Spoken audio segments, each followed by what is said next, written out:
high school football with Brad Caldwell of the Arkansas Sports Network. Brad, busy week last week, but this is the week we all turn our attention to. It's conference opener, man. It's time to get rowdy.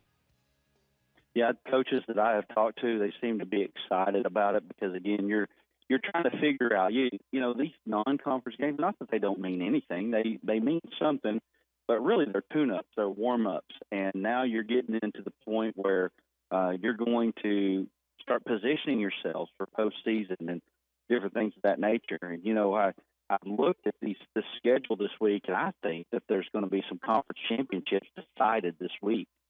It's crazy, right? Yeah, I was looking at the schedule when I texted you yesterday, and it is maybe one of the best opening week schedules we've seen in a while. There are really good games all over the place. We're going to get to a lot of them as we bounce around the state. But let's start with your D3 Auto Sales Player of the Week, because you guys had a good one last week, and you got your MVP out of that game. Yeah, Baylor Houck of Carlisle really had a great game. 23 of 34. 2 touchdowns. He had 341 yards through the air, 100 yards on the ground even. 3 touchdowns. Did a great job of managing the football game. Really good performance there by Houck. He actually stepped in last year. They started a freshman, what I would call phenom, and Ty Tanksley. Tanksley moved on and went to Cabot, not even playing football this year, just playing baseball at Cabot. And, when you lose a kid like that, you would think there was a step back. Houck really did a good job for Carlisle. And Carlisle looked good last week against Desark. 45-22 was the final score there. And Carlisle won their 4th straight against Desark. I know the Desark people aren't very happy about that one. But they looked good, too. They definitely looked like a contender in 2A. It is it's that time of year, man. You can feel it. We get that 55 degrees in the morning type of thing in conference football. Now, where are you guys this week? And tell us a little bit about the game you've got. Well, speaking of a chill in the air, we're probably going to have one tonight with Salem and Melbourne, way up in the hills of north central, northeast Arkansas there. It's going to be a fun night. Both teams 3-0. Salem, basically everybody's number 1 team in 3A right now. And what I would call our number 11 team, we haven't got them in the top 10, but 3-0 Melbourne right now. And they've had a lot of recent success, a little bit of a fall off in the last 2 or 3 years, but Melbourne's been a really good program there in the 3A2. And I'll tell you another thing, that 3A2, you throw Atkins and Mayflower into that group, that is a really good football conference there, and that's going to be a tough go for anybody that has to play a 3A2 team in the playoffs. Yeah, and we've talked about this before, but like the higher the classifications you go, the more corporate it gets. You get into the 7 with Bentonville and Rogers. It's a very corporate. I mean, the teams don't like each other, but boy, you get down into the 2A, man, those towns don't like each other. Nobody in that town likes the guys from the other town. It's what makes those rivalries really, really great. Let's start bouncing around the state because we've got a lot of ground to cover. But before we get into all the the big school games, shout out to Barryville, 3-0 for the first time in program history. They're going to travel to Huntsville this week. The Berryville Bobcats are one of those programs that if they get the right guy and they get everything moving in the right direction, the resources are there. They're 3-0 heading into conference. Well, they've had trouble scoring over the last several years. They really have had trouble getting the ball in the end zone. Right now, they're averaging 40 points per game, and they've got the Hicks kid at quarterback, and he's doing a great job up there. We were actually up there. You can find some stuff about Berryville on our site on Facebook. Love it. We had an interview with those guys. Coach Chermak there came out of Coweta, Oklahoma, defensive coordinator there. But right now, it's the offense of Berryville that's really carrying them, and they do have a strong test with Huntsville. Huntsville may be getting things together a little bit. Beat West Fork the other night, 50-0. And that's a really good rivalry there between Berryville and Huntsville, 2 very similar communities. Up there in northwest Arkansas, good football rivalry there. That one's going to be a fun one to watch. They are Berryville was one of those teams when I was doing games for Prairie Grove that they were just a tick slow, just a head smaller than everybody else. But you kept looking at them, going, man, the numbers are here. The town supports them, and if they ever get it, all to come together, that's a program that you can certainly root for. So they are off to a 3-0 start, looking to make some noise there in the 1-4-8. Another game we want to take a look at, Brad, is Valley View and Paragold. two very, very good programs. And again, this you talk about, conference championships being decided. Somebody's going to fall a game back in a race that should be pretty tight. Yeah, absolutely. Valley View has been kind of the flag bearer in Northeast Arkansas for the most successful program up there over the last few years. Paragold, you want to talk about a team kind of like Barryville up there in Northeast Arkansas. The sports there haven't been all that successful, but right now setting at 3-0, and they're 3-0 for the first time since sometime in the 90s themselves. So that's a big game there, and it's at Paragold, so that's a big deal too. Valley View's just so tough though, and so well coached there. Coach John Cockrell does a great job there, and he's going to have his guys ready to go. And so that one right there. Paragold's got their hands full with Valley View. Let's talk about a game that's very near and dear to Ruskin's heart. Fayetteville's on the road at Centerton to take on Bentonville West. Bentonville West, probably one of those teams kind of flying under the radar right now. Had a good non-con, but they're going to have to take a step forward and beat one of the favorites to win the 7A in Fayetteville. Fayetteville coming off a loss last week at Texarkana. It's an interesting game because Bentonville West had the week off. Fayetteville had to travel all the way down there. Now they got to go all the way up to Centerton. This is a very, very interesting game for early position in the 7A West. Oh, absolutely. And Bentonville West, they get a chance to kind of prove themselves this game. Everybody's kind of wondering what's up with Bentonville West. They were right there with Greenwood in game one, and here they are now. I think they've got a chance to get the Purple Dogs at home. This is their opportunity. If they're going to come out and do it, this is it. And so, I think that Bentonville West got a puncher's chance. Trey Thompson, very, very good quarterback there in the 7A West. I mean, he poses problems both on the ground and through the air. Yeah. That West offense is tough as well, man. I'm telling you, that one right there is one to keep your eye on, and really one that is massive for the 7A West race. Yeah, it's going to be interesting to see. Bentonville West has played them tough in the past, and Fayetteville, that travel schedule in their non-con, maybe it finally catches up with them at some point. Let's move down to south of I-40, as we like to say, DeQueen and Hope. My one memory from a DeQueen Hope game is McTelvin Agim taking a kickoff back 80 yards for a touchdown to open the football game. You don't see a lot of 280-pound kick returners, but these teams, they don't like each other. I mean, I think we're going to say that a lot this week. These two teams, man, throw out the records, man. They're going to fight it out in the 100-yard square. Well, I think both teams are improved. I think the Queen setting at 2-1, despite the competition that they've played, they haven't been 2-1 in quite a while. And then you've got Hope as well, 1-2, but they've played a little bit tougher competition and just come off a road win against Ashdown. And that's a good win there for Hope as they're trying to kind of come back up. And you mentioned McTelvin Agim. That's probably the last time that Hope was really relevant as a program. And so that's been, 10, 11, 12 years ago now. It's been a while.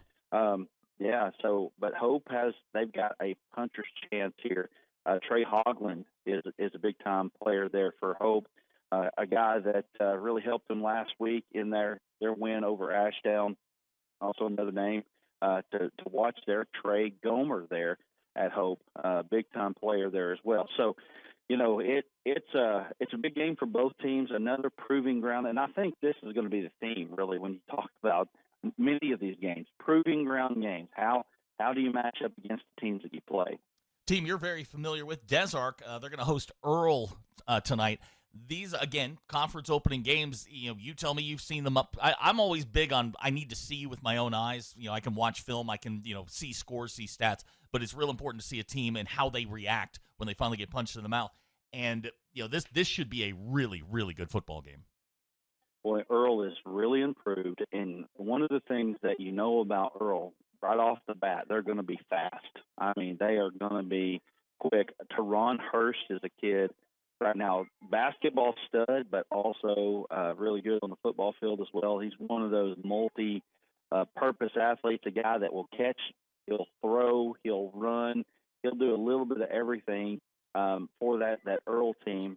Again, they are better. Now, they've got to go to one of the tougher places in 2A to play. Desark has a graveyard right behind their field. So, I mean, that's got to be intimidating, right? It has to be. It's got to be intimidating. And so, anyway, with that being said, anybody that goes to Desark's got their hands full. Desark got handled a little bit. You know, Carlisle has had the upper hand in that game now for a few years. Desark is a good team. They're one of those teams that, number one, they need to be able to push you around. You know, they run that split veer. They're going to ground and pound. They're not going to throw the ball very much, but if they can get you moving on the offensive line, you don't have much of a chance against them, and that's where it's going to be in this game. Can Earl hang with the front line of Desark? If they can, they got a shot. Another game that maybe folks around the state don't pay very close attention to should be a very good one. Pair of 2-1 teams. McCroy going to travel down to Cross County. Pair of 2-1 teams are coming off, varying degrees of success last week, but this should be a tough physical football game. Well, I think Cross County is really one of the top teams in 2A. Their loss to Palestine Wheatley, which I think was a 13-12, is actually one of those games that it actually looks better than it probably did 2 or 3 weeks ago. Palestine Wheatley's 3-0 in 3A right now. And Cross County, they've also got athletes. Danny Beal is a guy that right now, as of now, was committed to Oklahoma State. I'm not totally sure where he's at, but I have seen him up close and personal. He's about 6'6" and probably 320 pounds, and he is a man-child on the football field. They actually throw him some passes. They don't throw very much over there, but when they do throw to him some. And, how do you match up with that? McCroy coming off a loss there to Hazen. And the thing about 2A is you've got a good, real solid top 8 there that when you get into the quarterfinals, you're going to be, you're really going to be tested. But below that, it's a little bit softer. And I feel like McCroy's a little bit further down in that pecking order. They came off a loss to Hazen. Hazen is coached by Coach Mustankin there. Does a good job there at Hazen. They get better as the year goes on. Desark beat Hazen 52-3 just a couple weeks back. I think Cross County's got a good shot at winning this one at home. And that 2A2 sets up with East Poinsett County, Cross County. Desark is in that mix. Mark Tree as well. They're up there. That ends up being one of the better conferences in the 2A. A game that will be of great interest to folks in the River Valley and North Central Arkansas. Fort Smith Southside, one of the most improved teams in 6A, 3-0, going to travel up to 3-0 Mountain Home. That is that's a tough place to go play. That's that's the Arkansas version of Death Valley. You don't go up to Mountain Home, take on the Bombers, come out of there with a win very often. This should be one of the better games tonight around the state. Well, again, a proving ground game for both teams, but really for Southside more than Mountain Home. Mountain Home has really turned into one of the better programs in 6A under Coach Steve Airy there. I mean, they are a really, really good force there. 307 yards last week on the ground from Barrett Miller. Brantley Phillips is another guy. He just committed to Southeast Missouri State there.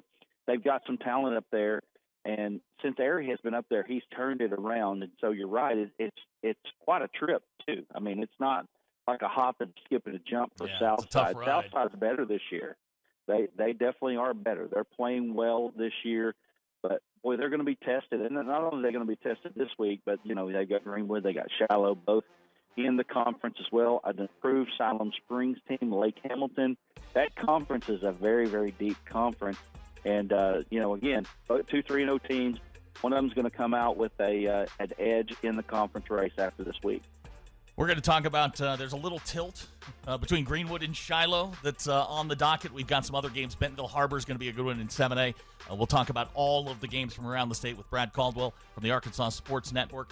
Brad, I love this time of year, man. I love talking to you and talking high school football. We're going to do it on the other side of the break. You are listening to the Ruskin and Zach Show. We'll be right back. Look, everybody's talking about D3 Auto Sales, and I say to myself, there must be something special about this dealership, and it's their prices. You can get one of these vehicles right up here for not a lot of money, right? That's D3 Auto Sales in Desark, d3autosales.com.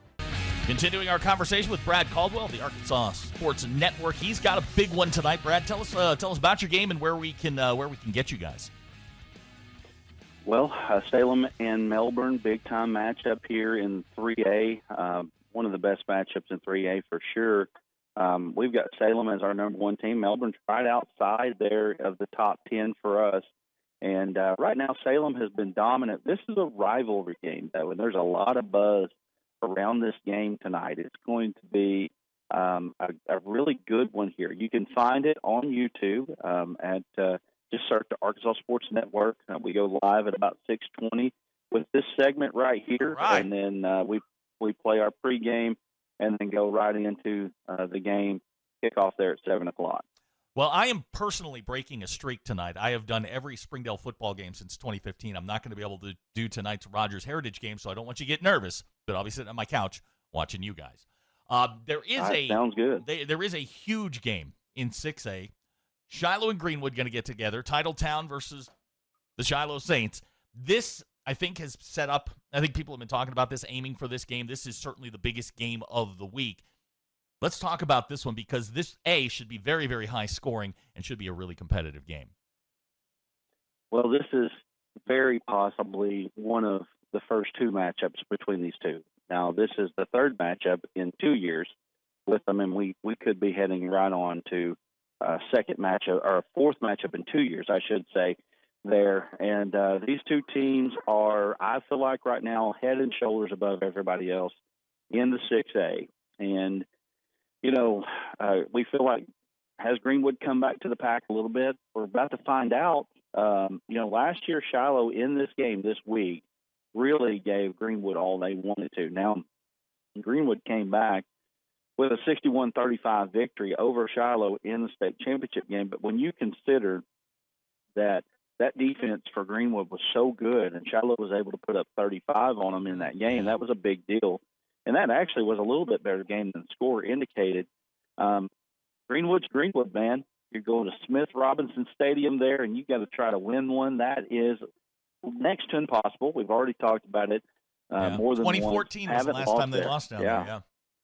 That's right. Haven't lost there since then. So if you're going to beat Greenwood, you got to beat them, and you got to go down there.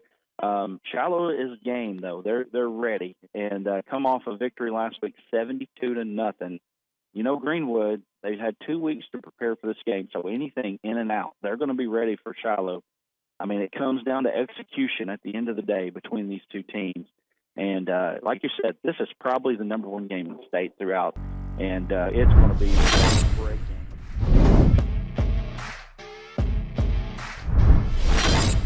The Apaches all season long. Smooth running, heating and air. E&F Roofing. Fleet Tire. Point S Tire and Auto Service. The Granite Shop. Tyler Riley of River Valley Realty. Van Horn Welding. And Tyson Foods. Metcalf Trucking. And Premier Facilities Group. Be sure to like, share, comment, subscribe if you're enjoying tonight's broadcast. Hey, good evening, ladies and gentlemen. Welcome to Mena. The Pottsville Apaches on the road taking on the Red Cats, the Bearcats down in Mena, our longest road trip of the year. Our pregame show guest is Coach Brian Russ, coming off a bye week. Coach, thank you for joining us this evening before tonight's conference opener. That's always a big deal, isn't it? Always, and we've been talking it up for 2 weeks now, and just trying to get to it. When you go back, think about your lead up time to the season, and then kind of how we've set up our games and having that bye week going into the first conference game. It's been really good for us. We've had some injuries and kind of banged up, beat up, and so we needed the time, but at the same time, we were able to get a lot of prep work on Mena, and really a lot of focus on coming in and playing a great game coming out starting the season. A couple of weeks ago, I'm assuming you haven't forgot about the Clarksville Panthers. That was a nice win for you guys. You kind of came out and took care of business right from the start, didn't you? We really did, and that's kind of what I told the guys after the game is, there's been a lot of times where I felt like we were the better team and we need to come out and play well. And, kind of after the game we had the week before, you really want to see that from a group. And man, I felt like we came out and dominated from the beginning to the end, and our starters were out pretty quick. 38-0 at halftime, and it was just went the way we wanted it to go, and our guys just came out and played extremely well. Seemed to me like, and this is the first time I've noticed it from Court, but it looks to me like Court Johnson now is reacting. He's not looking, thinking, and then doing something. Looked like in that game against Clarksville, he read it perfectly and did the right thing without really thinking about it. Yeah, and he's coming along, and again, it's whenever you're that guy, when you become the guy, and especially for Court, he had never really been that guy. He was a facilitator kind of as a junior high quarterback, and had a tough time his sophomore year with an injury and not getting back till later, in that year, and. So last year wound up getting a couple starts, and so just every game he plays, he seems to get better and better. But at the same time, he's getting those reads, and he's a guy that comes in and studies it and wants to be great. So yeah, he's becoming more comfortable, and the more snaps he gets, I think he's just going to keep getting better and better. And by the way, I do think it's interesting to note. We did a good job handling Clarksville. Their game last week, they actually won. That victory over Clarksville, I think, may end up being bigger than we thought it might at the time. Right, yeah. Well, anytime you can beat a 5A school, and I think they pretty much went out and mercy ruled Dover last week. So they're a conference game, not to the last one, but it's one of those things where man, they had some parts. They had some parts and pieces and things like that. So again, it was definitely a great warm up going into the first conference game, but definitely Mena's going to be a whole lot different story than Clarksville. Do you like having a week off right here just before the start of the conference season? Well, especially this year, I felt like we've been as banged up as we've been in a while. Several kids with knees, shoulders, things like that. So yes, it was huge this year, just trying to get back to full health and getting the guys back on the right track. All right, we'll come back and we'll talk about the conference opener for the Pottsville Apaches. Coach Brian Rust is our pregame show guest. I'm Stephen Glenn. We're back after this timeout. Has completed some of the most challenging and rewarding construction projects across Arkansas. Today, our work extends across 4 core markets: commercial and residential building, industrial, and utility. That allows our company to construct projects that help shape and improve the landscape of the River Valley and beyond. A strong local presence and a vast network of resources allows us to provide best-in-class solutions for all of our clients. From small jobs to multi-million-dollar capital projects, PFG's employees and resources are dedicated to serving our clients and delivering strong results.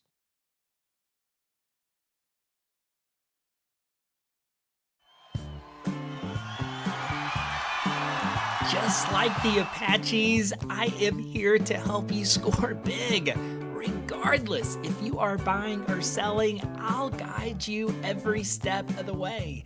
You can call me at 479-970-5079 and we'll connect the dots on getting you where you are trying to go. Speaking of going, let's go Apaches! You belong at a school that understands your needs. At Arkansas Tech University, you'll receive a personalized education designed with your interests in mind, offering over 115 undergraduate degree options, both online and in person, with classes taught by dedicated instructors committed to helping you succeed in your chosen field. Grow beyond your expectations. Apply today and discover why you belong at ATU. Pottsville Apache football on ASN. I'm Stephen Glenn. Brian Russ, the head coach of the Apaches, is our pregame show guest. And for once, you get 2 weeks to prepare for someone. You feel like your guys are ready for the road trip to the Cat Country? Definitely. We've again, they do a lot of different things. They're a team that really likes to run the football. Last year they, kind of the first year we played them in a little while, and they really like to run a lot of power row and buck sweep and things like that. So, definitely going to have to be prepared. But at the same time, they've got a very mobile quarterback that really likes to run around, and they'll do a lot of gun stuff, and they'll throw it around. And so, yeah, definitely a lot of stuff to prepare for. And at the same time, they had the same thing. They kind of had the same schedule we had, so they've had 2 weeks to prepare for us too. So, definitely one of those things where you enjoy any kind of extra time you get this time of year. First thing that really sticks out to me about Mena when you look at them is those guys are huge on the line of scrimmage.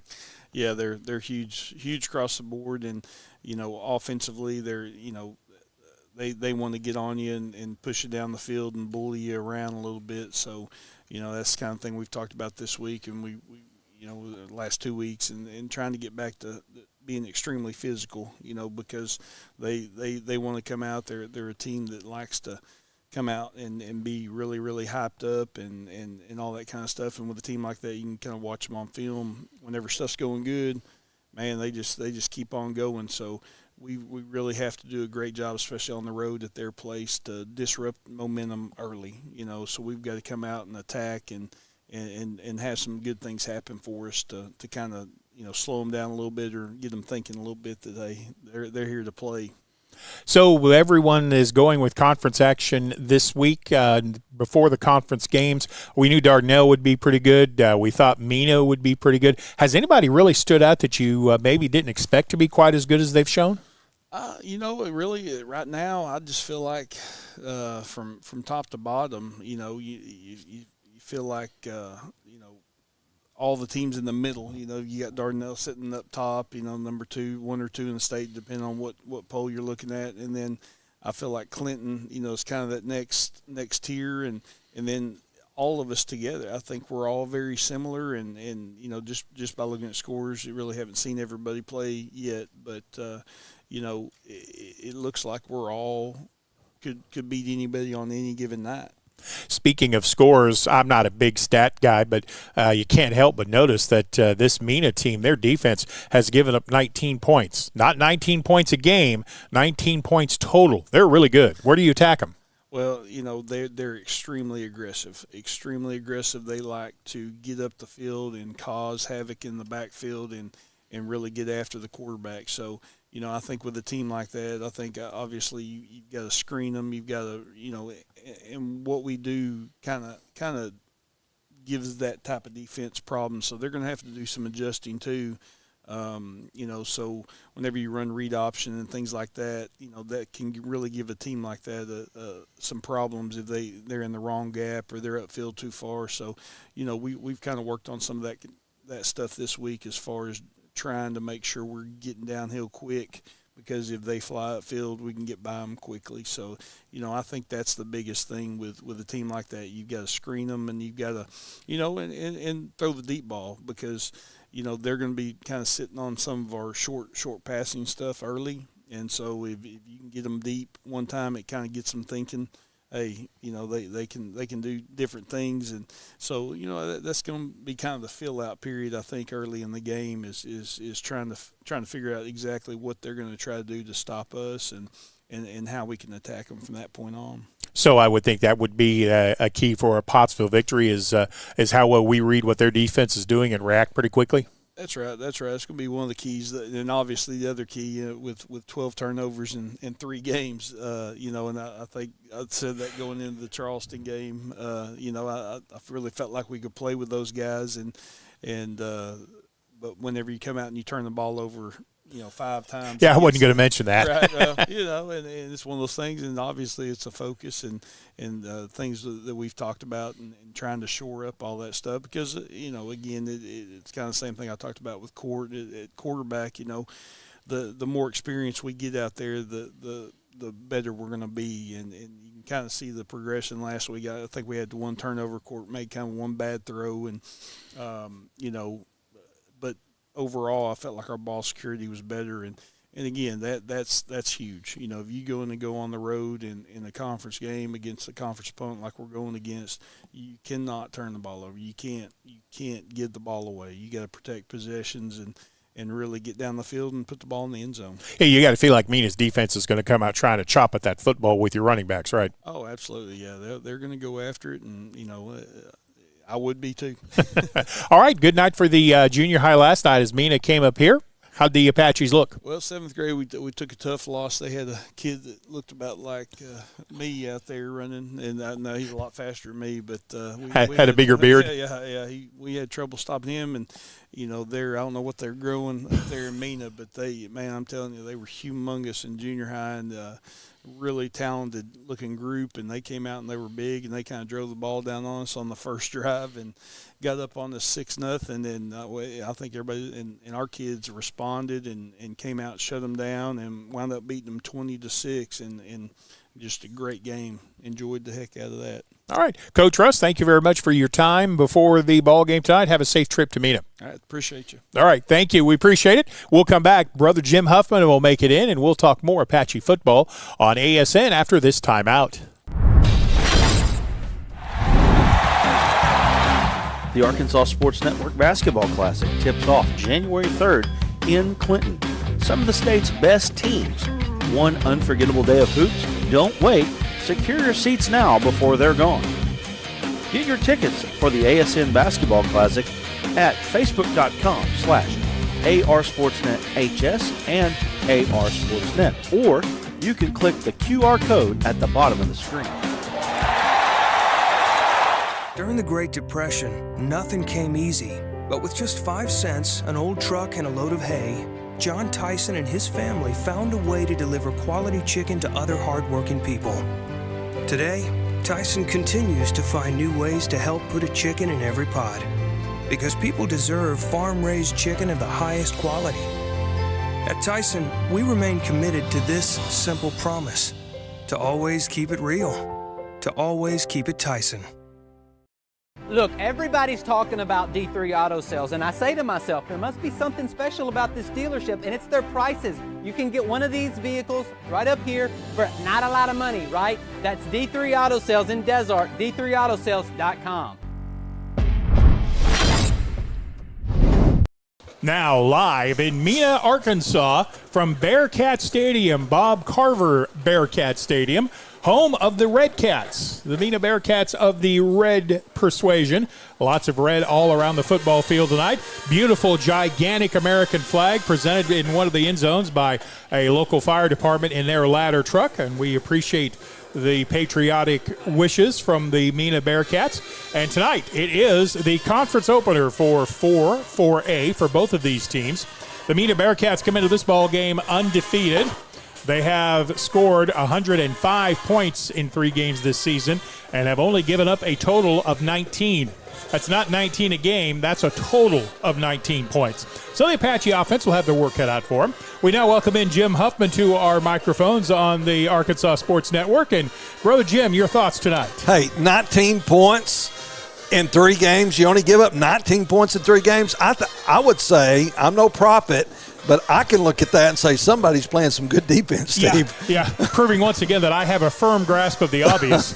Yeah. Well, but listen, on the offensive side, the Mena Bearcats, they have put up 110 points against letting their opponents only score 19 in 3 games. So this is a very good football team. It's not the Mena maybe we played in the past. They're going to be a very salty team. Steve, first conference game, as if you listen to the coaches show. By the way, Justin and Steve, can I give you all a shout out on that coaches show? Man, that was fantastic. Thank you. I enjoyed that. I learned a whole lot about this game just listening to Coach Russ tonight. So I appreciate y'all guys doing it. But Pottsville, we're going to have our hands full tonight, Steve. We've got to play mistake-free football. Yeah, that's one of the things Coach Russ really emphasized. We got to cut down on turnovers, no fumbles, get rid of penalties. You bet. Play, like you say, play mistake-free football. And really, by the time you're in your third or fourth game of the year, you really should be approaching that, shouldn't you? And it's a thing called discipline, and discipline is one of those things that have to be taught and coached. The Apaches coming out to the field. Michael Paramo bringing the American flag as the rest of the Apaches come in behind him. There is a story about that, by the way, that we just found out this evening from Coach Greg Coffin. What the team does is each week they pick a player from the scout team that week that showed outstanding effort and hustle. our friend from the steakhouse. Oh, okay. Sorry. Oh, that's right. He did make it. Okay. Anyway, we were talking about the hustle and effort by the scout team player that gets to lead the Apaches to the field carrying the stars and stripes. And I found out from Coach that they don't announce who that is until right before they're ready to go out. So that's got to be something that's extremely motivating. Coach Kaufman said they were worried about how well they respect the American flag. We have a gentleman by the name of Andy Chapa that happens to know a little bit about protecting the American flag, and he volunteered to take care of make sure that it is well respected. And in all the games we've seen him coming out with so far, I haven't seen the flag touch the ground. It is not, and there goes Coach Chapa now, Steve. I just put something on Facebook about Coach Chapa. He is a Army, I believe it's Army veteran, and has served faithfully our country. He has led man into battle.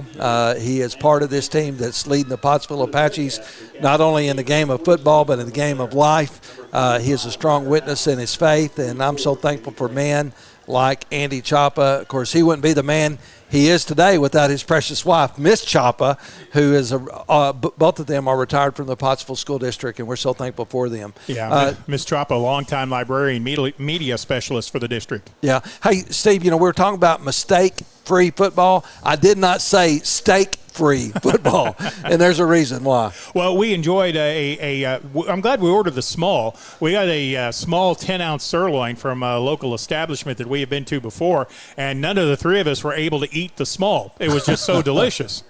All right, we've had the toss of the coin at the 50-yard line. Bearcats have won the toss. They want the football, so the Apaches will be on defense first as we begin tonight's game. To be honest, I'm not sure that's not what Coach Russ would just as soon do anyway. I'm not sure he wouldn't just as soon come out on defense to begin with. Well, they've got a potent offense, 110 points, 3 games. They know how to run the rock, to throw the rock. They know how to find the end zone. Steve, it would be just a big plus for us if our defensive unit tonight could come out and get a stop, get the ball back, take it down and score, and we'll be making a big statement here in Bearcat country if we do that. And by the way, I should point out, too, that we not quite standing room only, but pretty close here at the Bob Carver Bearcat Stadium. Beautiful facility. This is one of the places I always look forward to coming to. And tonight is no different. The Apaches have taken the field. Mena underneath the huge, gigantic Bearcat in the end zone that's to our left, to the left of the broadcast position. That is one big, mean-looking cat. That cat looks hungry. That cat does look hungry. Bearcats take the field, and we are just moments away from kicking off Friday Night Lights for Mena. We'll be back with Pottsville Apache football after this 30-second timeout. The Arkansas Sports Network Basketball Classic tips off January 3rd in Clinton. Some of the state's best teams. One unforgettable day of hoops. Don't wait. Secure your seats now before they're gone. Get your tickets for the ASN Basketball Classic at facebook.com/ARSportsNetHS and ARSportsNet. Or you can click the QR code at the bottom of the screen. Back in Mena getting ready for the opening kickoff. The Apaches will be kicking it to the Bearcats. So we will get to see this Mena offense. Now, this is a little different Bearcat offense, as you pointed out, that we have seen in previous meetings. Used to be Mena loved to spread it out, throw it all over the place, and their quarterback would go home at the end of the night and need to soak his arm from throwing it so much. Not so much this Mena Bearcat team. This team, while they line up in a spread formation, they'll run a full house backfield, they'll run 2 running backs, and they like power football. They like to go right up the middle when they can. Yeah, Steve, we had a chance to see some of that during the pregame, and you had commented. They actually lined up a couple of times in the power I, but they do a split backfield, offset backfield. So we'll see a little bit of everything tonight from this Bearcat offensive unit. Carlos Pineda will do the kicking chores for the Apaches. Hoping to get a return back deep is Hunter McClair. He is one of their starting wideouts. It's a 3-back return formation. Pineda has the football where he would like it. Right-footed youngster. And the run-up. And the boot is a high short kick. Hits at the Mena 34-yard line. Picked up by the Bearcats. Tyson Baber picked up the ball. Returned it across the 45, or did he get to the 45-yard line? I don't think so. Trent Kaufman making the stop. They're going to start at, the 42? Yep, believe that's right, Steve. And number 10, Trig Kaufman, you called his number on the stop for the Apaches on special team. That is the son of Coach Kaufman, and we're very excited to see number 10 out there. So their own 42-yard line will be the initial line of scrimmage for the Bearcats. They open with 2 wideouts to the right side, a wing on the left, and they're going to give it to the running back in the backfield. That's McClair. Gets to the line of scrimmage and not much else. Good stop by the interior of the Apache defensive line. Well, Steve, that's what you want to see, that first play. You know, they've been used to coming down. And guess who it was? Number 12, Penn Helton. Penn Helton coming up on one of the hits. Yeah. Picked up maybe a yard to the 43. 2nd down and 9 for Mena. A backfield set is offset to the left side of the formation. Now they bring a motion man. That's Vega. Vega will get the ball in the backfield, turns the corner to the 45 and driven out of bounds as he turned the corner at the 45. Another short gain on the play. The Apaches defense played that very well. Yeah, Steve, they might have picked up maybe 2 yards on that play, but that's what you have to do if you're that corner out there. That's number 4. That is Jones out there for the Apaches, and you got to keep contained. And that's exactly what Jones did that time, keeping contained on that corner. Kagan Jones set the edge, and everyone else got there to make the stop. It's going to bring up 3rd and long, 3rd down and long, 7, short 8. Take your choice. Ball is at the Cat 44-yard line. Trips right. Now they bring a motion man. They shift the quarterback out of the backfield. They bring Geis Anderson back into the backfield. Trick play coming to the near side. It's complete at midfield. Mena has a 1st down into Apache territory. On the reception was Ryder House, and he's going to have a 1st and 10. Yeah, a little trickeration there. That was Eli Morris making the stop for the Apaches. And if Eli wouldn't have been there, that might have gone to the house for the Bearcats. Well, and to tell you the truth, I don't know, maybe I'm the only one who noticed this, but it sure looked to me like Mena had a whole bunch of ineligible receivers downfield on that play. Yeah, I think Coach Russ might have shouted at the officials about that. Yeah, there were about 4 linemen about 10 yards downfield before the ball was thrown. Here's your double-barrel shotgun, as I call it. They're going to give it to the single back, Hughes, and Chance Hughes is stacked up in the backfield. No gain on the play, maybe lost a yard. Yeah. Caleb Stansel, amongst others, getting in there. Also good play on the inside by Braden Gaines. Yeah, I had a chance. We appreciate Stansel's dad coming up here, Randall. He just really appreciates the job that I know the football team's doing, but he appreciates what we're doing getting to broadcast this game too. Actually lost a yard on the play. Mena will go into a shotgun. Their quarterback, Trip Hensley, is really deep in a gun. Fakes the handoff, looks over the middle. He's going to keep it up the middle and runs into about 4 Apaches as he crosses the 32 to the 31. They may give him progress to the 30, and it's going to bring up another 3rd and long. Yep. Steve, during the pregame, I didn't get a chance to see their kicker. I don't know if they're in field goal range or not, but we need to get a stop here. It's going to bring up 3rd down. I said long. That's not really correct. 3rd down at about 4 for the Bearcats. They are a no-huddle team, but, again, they just use that as time to get the play in and read the defense. They still run out of a spread formation. 3rd and 4. Mena with 3 backs in the backfield, including the quarterback. There's your cross, Buck. And into the secondary goes Hunter McClair. He gets stacked up right at the 25-yard line, but I think that's going to be short of 1st down yardage. Yeah, but where they're at, Steve, you know, it's probably 4th down territory. I would think so. Now, the video I saw on Mena, their field goal kicker looks like he has a lot of range. Now the official says, nope, that's a 1st down. Oh, really? Wow. Well, better spot than I thought it was. Yeah, White Hat made the call for the 1st down from about 20 yards deep. Okay, he's 2 running backs in the backfield along with the quarterback Trip Hensley. Hensley gives it to the right side, turns up behind the left guard and runs into a white wall of Apache defenders. Picked up maybe a yard on the play. Yeah, Steve, on that trickeration play, we have our in-house retired official, Coach Lee, Matt Lee, and he is watching online. Coach, we appreciate you watching, but he agreed. It looked like it was a lot of ineligible downfield on that trickeration play that gave him the 1st down. From the 24-yard line, 2nd and 9 for the Cats. This has been all running plays except for the trick play to pick up a 1st down, and 2 Mena players jump before the snap. You could call it on a back or you could call it on the wide out. Tyson Baber. You know, when you jump right in front of the official, you don't normally get away with it either. Well, I heard somebody say Van Halen jump, and there it was. I know. That's I bad. might as well jump and cost us 5 yards. Ball is back to the 14, 2nd and 14. Mena will have 3 wideouts to the right side of the formation, a single wideout to the left. One back in the backfield, no tight end on the line of scrimmage. The quarterback is Hensley, deep in the gun, takes the snap. Play action fake. Hensley rolls right. Ball is knocked away with a good play in the defensive secondary by the Apaches, Penn Helton.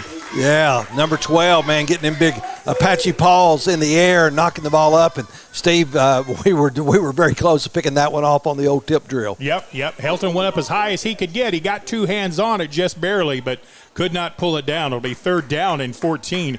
Good zone coverage that time by the Apaches. That almost looked like a Tampa 2 with it did. Helton dropping back in the center of that. It did. And, you know, Steve, he almost got that Oski like you did with the cheesecake. 2 wideouts in the formation. 2 wideouts on the right, 2 wideouts on the left. 3rd and 14. Play clock at 15. Plenty of time for Mena. This is a pistol formation. Motion man comes left to right. That's Zamora. Rolling to the right is Hensley, looking downfield. Back at the 35-yard line. Caleb Stansel on the sack. Well, I can tell you this. Caleb Stansel just put his stamp on the quarterback for Mena. My goodness. Well, now do you go for 4th down here after a loss of 6? Well, why not? We'll take the ball on the 35-yard line. Let's go. Let's see. From here, it would be a 52-yard field goal, I think. The officials stop play for something. They're going to huddle up about something. I do not know what. I didn't see any flags. Did you? Nope. I didn't see any flags either, but there could be one maybe in front of our sideline or something. I don't know. Well, they have huddled up and straightened out whatever needed to be straightened. Yeah, he's saying, hey, let's run the clock. Carlos Pineda checks into the ball game for the Apaches. And the quarterback, Trip Hensley, back out on the field. 4th down from the 20-yard line. It's 4th and 14. Trips wide to the left side. Single wide out to the right. That's the short side.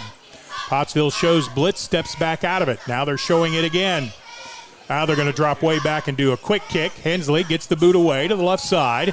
It's going to hit and take a Mena bounce almost straight left and out of bounds. A good kick by the Cats.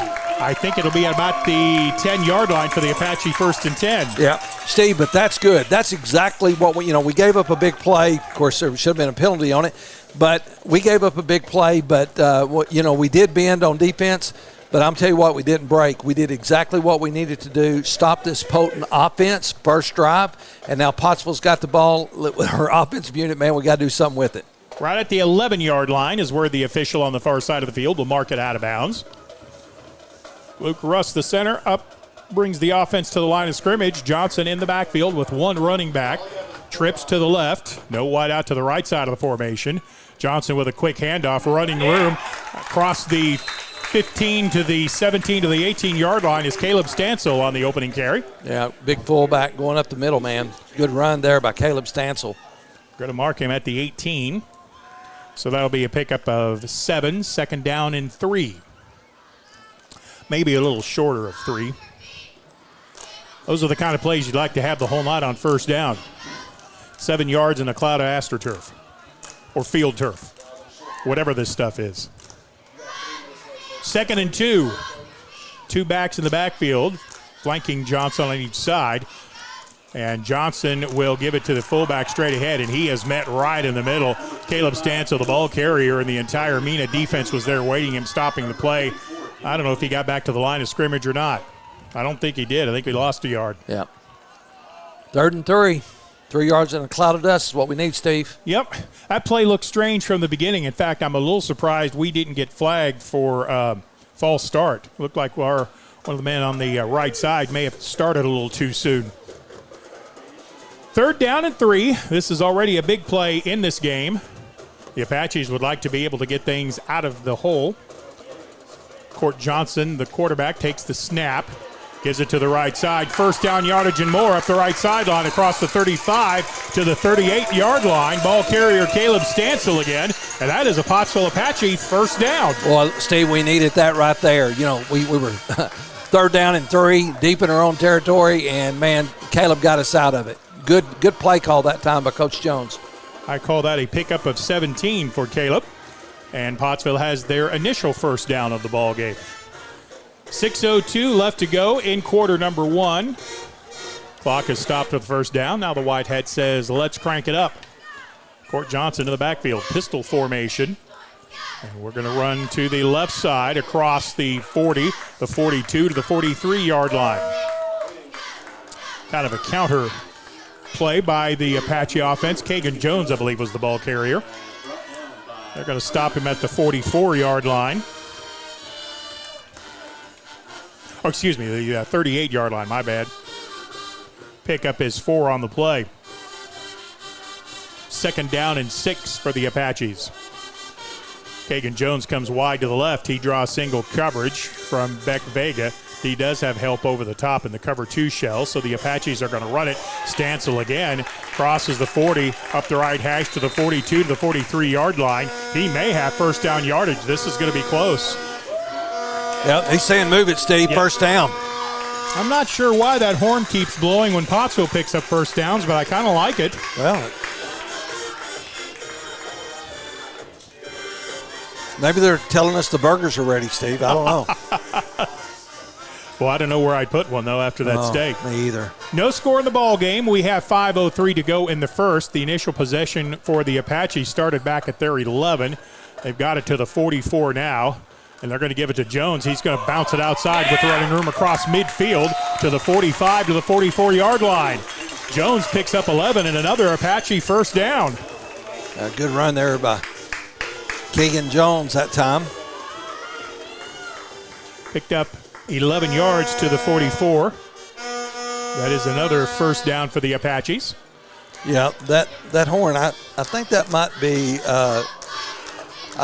be number 4, Jones's parents. She's giving me thumbs up. Yeah, it's better than a cowbell. Slot to the left side of the formation, better than a cowbell. And again, we got away maybe with jumping, handoff straight up the middle. No, I don't think we did. There's a penalty flag. That's probably on us. Well, one of our left side on the end of the line jumped. Yeah. Well, Steve, it's either a flag or it's a banana, one of the two. Yeah. And it looks an awful lot like a flag to me. Yeah, it does. No bananas on the field, right? Nope. So that'll move it back to the 48-yard line.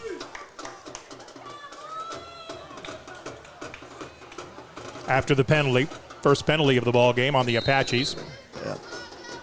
And with any luck, that'll be the last one. From the 48, first down and 15. 4:47 to go, quarter number 1 at Bob Carver Bearcat Stadium. The Apaches with the ball in Cat territory. Mena showing blitz on both sides of the line of scrimmage. Johnson reads it, pitches, makes one man miss, and then tackled at midfield. Mena had 10 men in the box. You can't run against that. Yeah, no, especially the option when you got that many up in the box, Steve. That play lost a couple of yards. Yeah, Mena just had more men along the line of scrimmage than the Apaches had blockers to account for. Hey, are they just setting him up? Are they just setting him up for the maybe skinny post here? Could be. Yeah.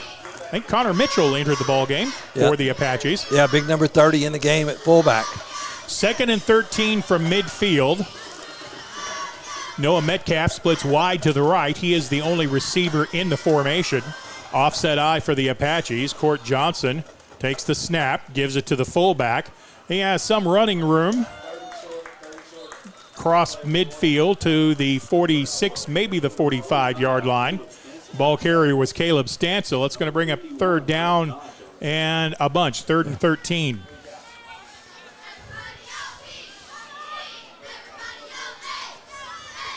So I guess then the question becomes, is this 4-down territory? Guys, kind of depends on what happens on this play, right? You bet. Keaton Ashmore splits wide to the right along with 2 of his friends. That's a trips formation there. Short side left. Johnson out of the pistol, and Mena jumps into the neutral zone to give us 5 yards. Yep. And I'm going to credit Court Johnson with that penalty. I think he went with a hard snap count. Steve, he did. Hard cadence that time by our quarterback, number 11, Court Johnson, and it's got us 5 yards closer. I think he Tom Brady'd them. He Tom Brady'd them.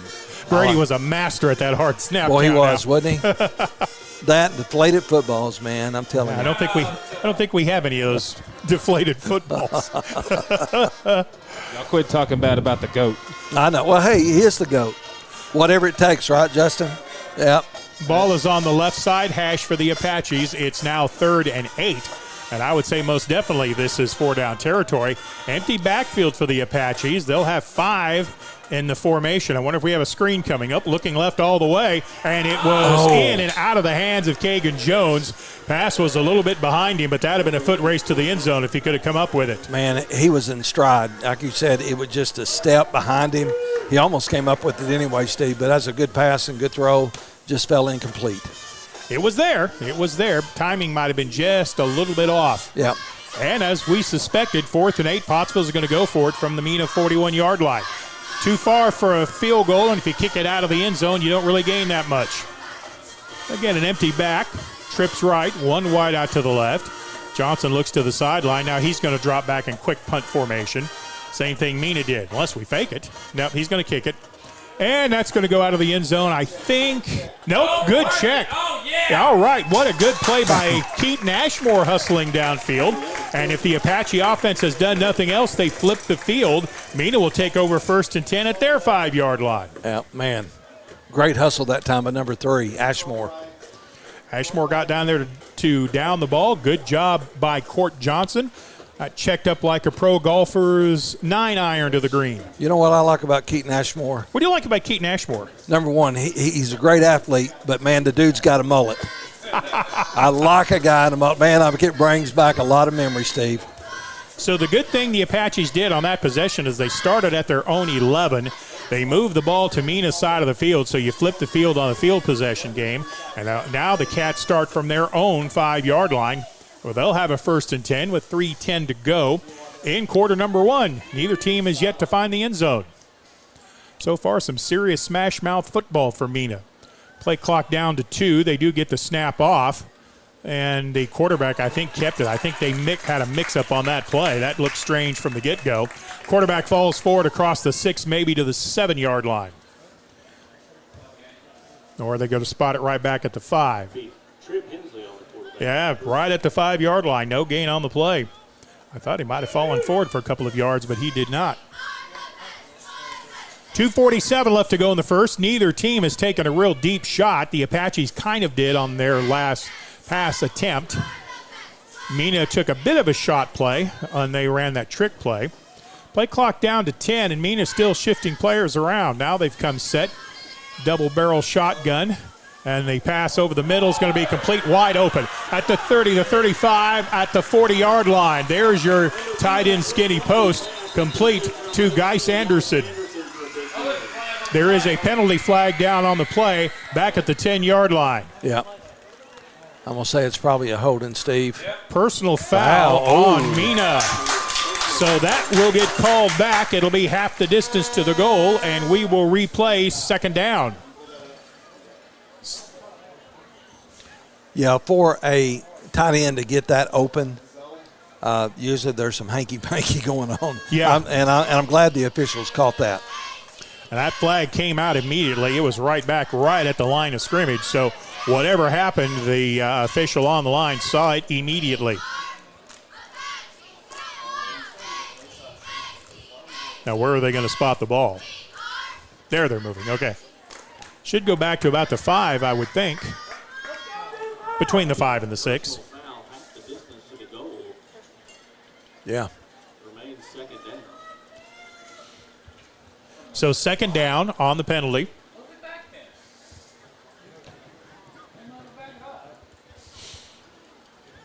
"20 seconds on the play clock. Mena not in a big hurry to get the play in as the play clock is not moving.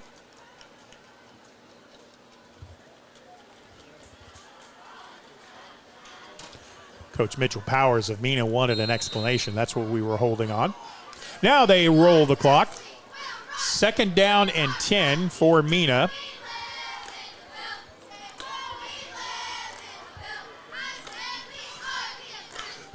.219 to go.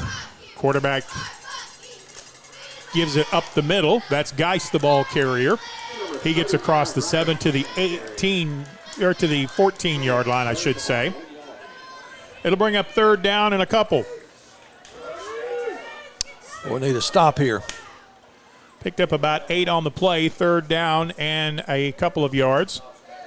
Nice job by the Mena quarterback carrying out his fake. A couple of the Apache linebackers went with him. That's probably their responsibility regardless. Third down and 2. Scoreboard shows 1. I think it's probably closer to 2. Quarterback keeps it himself, turns upfield. No, he gives it on the power to the left side across the 13 to the 14-yard line. Ball carrier for the Bearcats. Ryder House picks up a 1st and 10.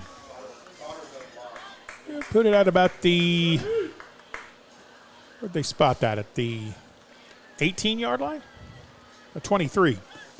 The way this field sits, I have real trouble seeing the yard markers. I think it's about the 18-yard line. I think it is the 18. I think the scoreboard's wrong. I don't think it's to the 20. Yeah, that's at the 18-yard line. 1st and 10, quick snap count by the Cats. They give it to the fullback. He's cutting left across the 20 to the 22 to the 23-yard line. Hunter McLaren, the ball carrier. Tackle made by tackle made by the Apaches.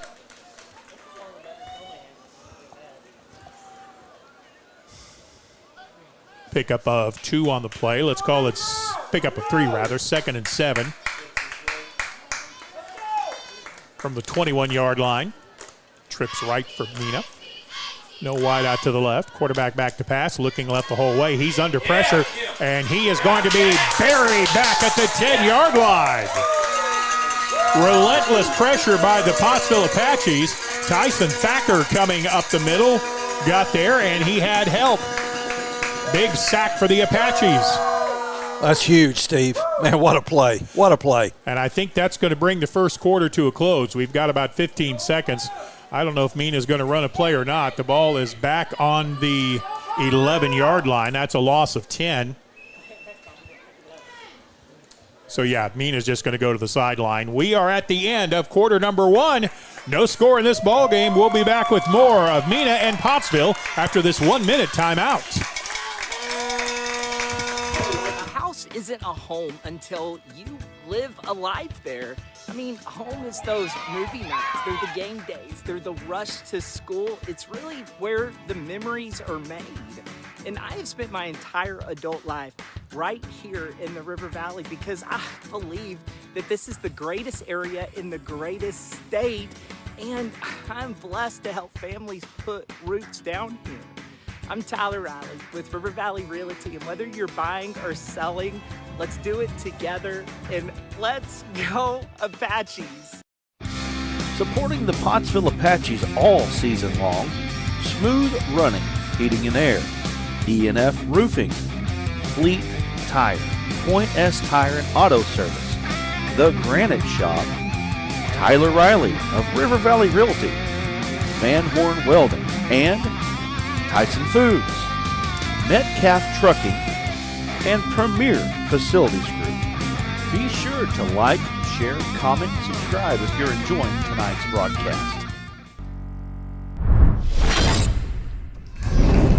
Getting ready to start the second quarter of play in Mena. Jim, what'd you think about the Apaches' first quarter? Hey, Steve, I think we won the first quarter. Even though no points are on the board, I believe we came out. Steve, you said it. We need to punch them in the mouth. I think that's what we've done here, and we just need to get a stop here and get the ball back. 3rd down and 18 for Mena. They are deep on their own side of the field. They are at the 11 after the Apache sack.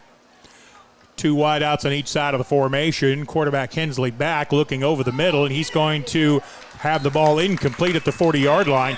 Good man-to-man coverage by the Apache secondary. Eli Morris running stride for stride with the intended receiver at the 45, and the pass falls incomplete. Yeah, I think their feet got a little tangled up, but even the ball was going to be overthrown a little bit. The officials saw that. He did not call pass interference. That was a good play by number 18, Eli Morris. Now, on the scouting video I saw of Mena, this young man has a very strong leg. It is Beck Vaca. High snap. He comes up with it. Vaca with a end-over-end kick taken at the 45-yard line. Return to the left side. Eli Morris has running room. Up the left hash to the 10. Makes a move to the 5. Into the end zone. Touchdown, Pottsville! We got a flag. However, there is a penalty marker on the play. That could be holding on Mena, though. It very well could, Steve. It came in very late. He was actually in the end zone when the flag flew. So let's see what the officials decide. The penalty flag is at the 5-yard line. I wonder if maybe he picked up an illegal block of some sort. Maybe he did. Let's see what they're going to do. And if it's going on to be Pottsville. Yeah, and it's going to be a spot foul, I guess, because he threw it.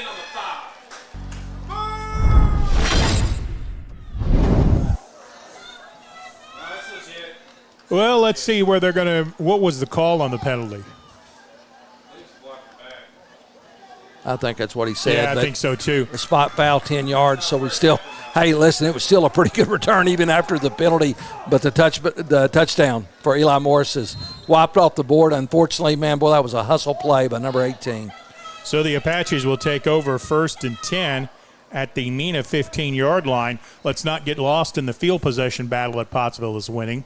Single back in the backfield. They're going to give it, turning the corner at the 10, up the right sideline to the 3, the 2-yard line. Caleb Stansel with a good carry, driven out of bounds. Now they're going to say he stepped out at the 7-yard line. They're going to call him out of bounds at about the 6. Yeah, I thought he stayed in, but he probably caught the corner of that white line. Yeah, well, that's probably the worst spot for us to see the play. So I'm assuming the official right on top of things had a good look at it. 2nd down and 2. The Apaches can get a first down without scoring. 2 backs in the backfield, almost a full house, almost the T. They give it straight ahead to the 2, to the 1-yard line. That's going to be close to first down yardage, I think. That is going to be a first down, 1st and goal to go. Steve, I know Mena, they've done their scouting report, and it's been in this area where we've had an issue with turnovers. Pottsville, you cannot turn this ball over. We got to hang on to the ball here. Let's get it in the end zone, guys. Come on. Caleb Stansel, the single back in the backfield behind the quarterback, Court Johnson. 2 wideouts on the formation, a wing on the left side. 1st and goal to go from the 1, high snap. Johnson comes up with it, gets away from one tackler, fights his way back to the 3-yard line, and you were almost prophetic there, Jim. Well, I just know how difficult it has been for us in some of the games we've lost. We have actually set the other team up for success and turnovers, and we got to win that battle instead of lose that battle. Penn Helton and Tyson Thacker come into the ball game. I would assume Helton's going to line up at a fullback spot. Ball is all the way back to the 5-yard line, so the loss was 3. 2nd and goal to go from the 5. Ball is actually just inside the 5. Helton, we've gone to the dead T. Johnson will take the handoff, and we have a penalty flag on the snap for illegal procedure. Oh, boy. Come on, guys.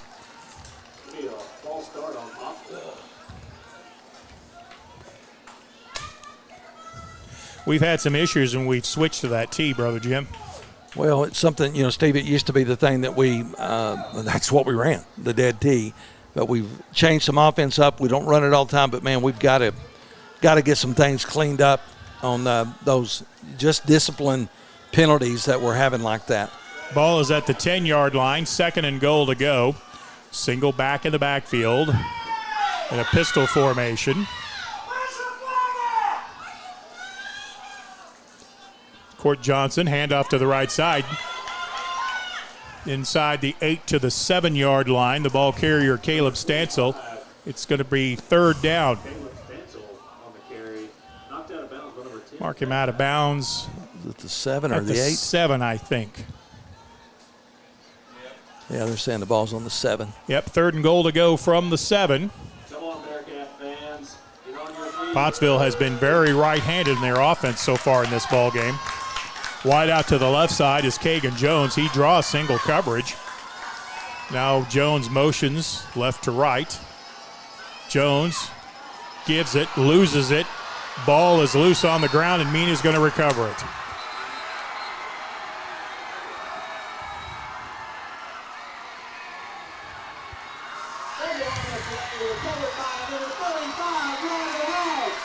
Ryder House recovers the ball. That play blew up from the start. It did, Steve. I mean, Mena, like they knew the snap count, they knew the play.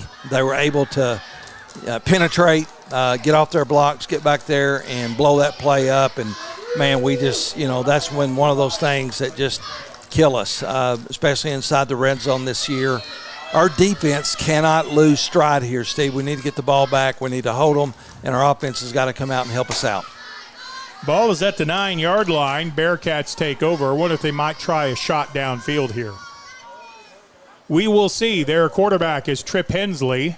Now they're going to hand it off. They're going to stick with what got him here, crossing the 13, the 14 to the 15-yard line. The ball carrier out of the backfield was Hunter McClair. He's going to pick up 9. It's going to bring up 2nd and 1.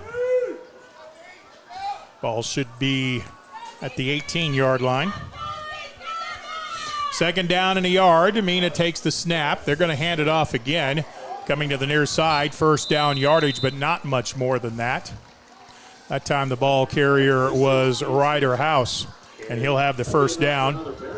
Let's see, at the 21, 22-yard line.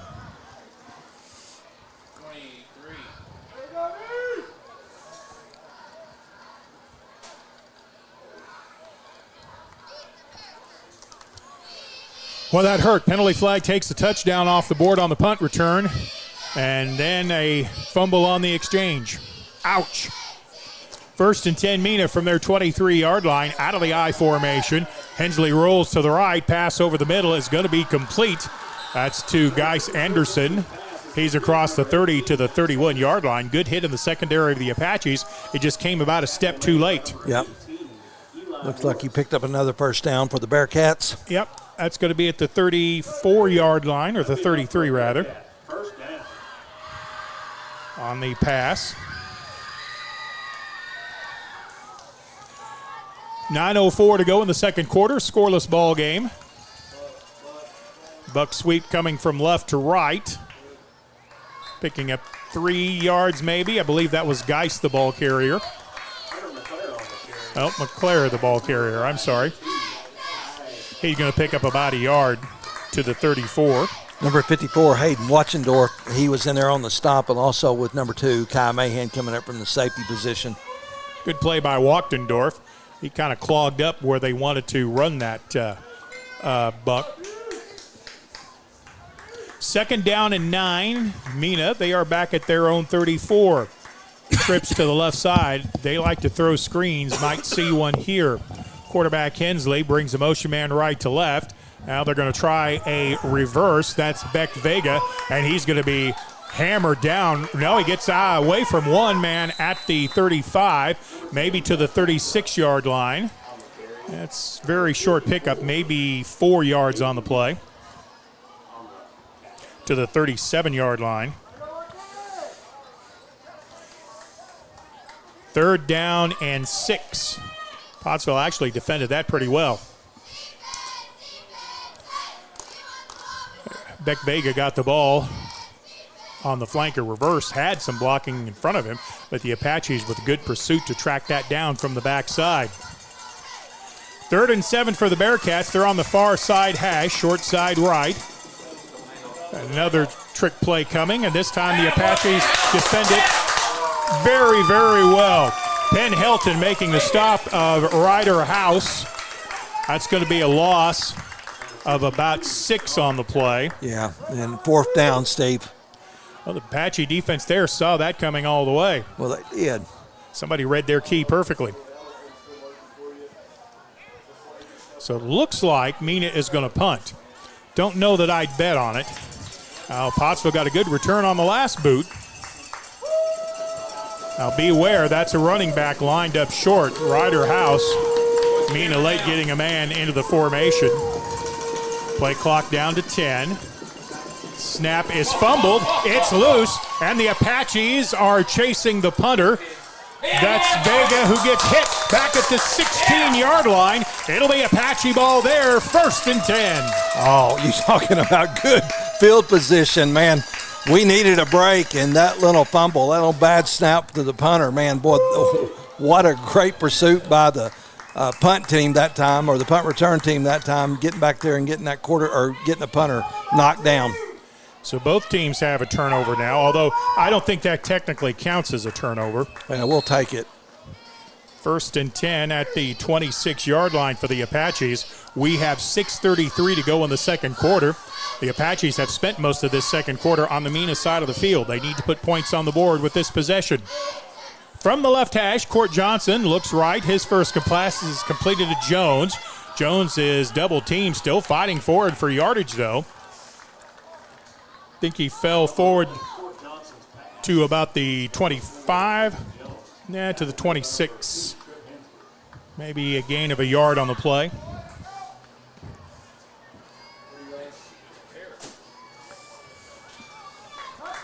Second down and 10 for the Apaches. Noah Metcalf goes wide to the left, as does Kagan Jones. Jones is going to line up in a slot. Single back behind the quarterback, Court Johnson. Johnson gives it to the right side, blocking. Moves the pile down to about the 14-yard line, maybe the 15. That's going to pick up about 5, so the 21-yard line, I should say. Yeah. Once again, the way this press box sits, the yard markers on this side of the field, I cannot see. Yeah. And plus you got the players, Steve. Even though we're setting up high, you still can't see the yard markers for the players. 3rd down and 6 for the Apaches. Again, I would suspect this is 4-down territory. Court Johnson is going to give it running room right up the middle. That's going to be close to first down yardage. I believe he got it, Steve. At the 14-yard line. First down. That is a 1st and 10 for the Apaches. Good blocking by the interior of the Apache offensive line. Opened up just enough room for Tyson Thacker to pick up the 1st and 10.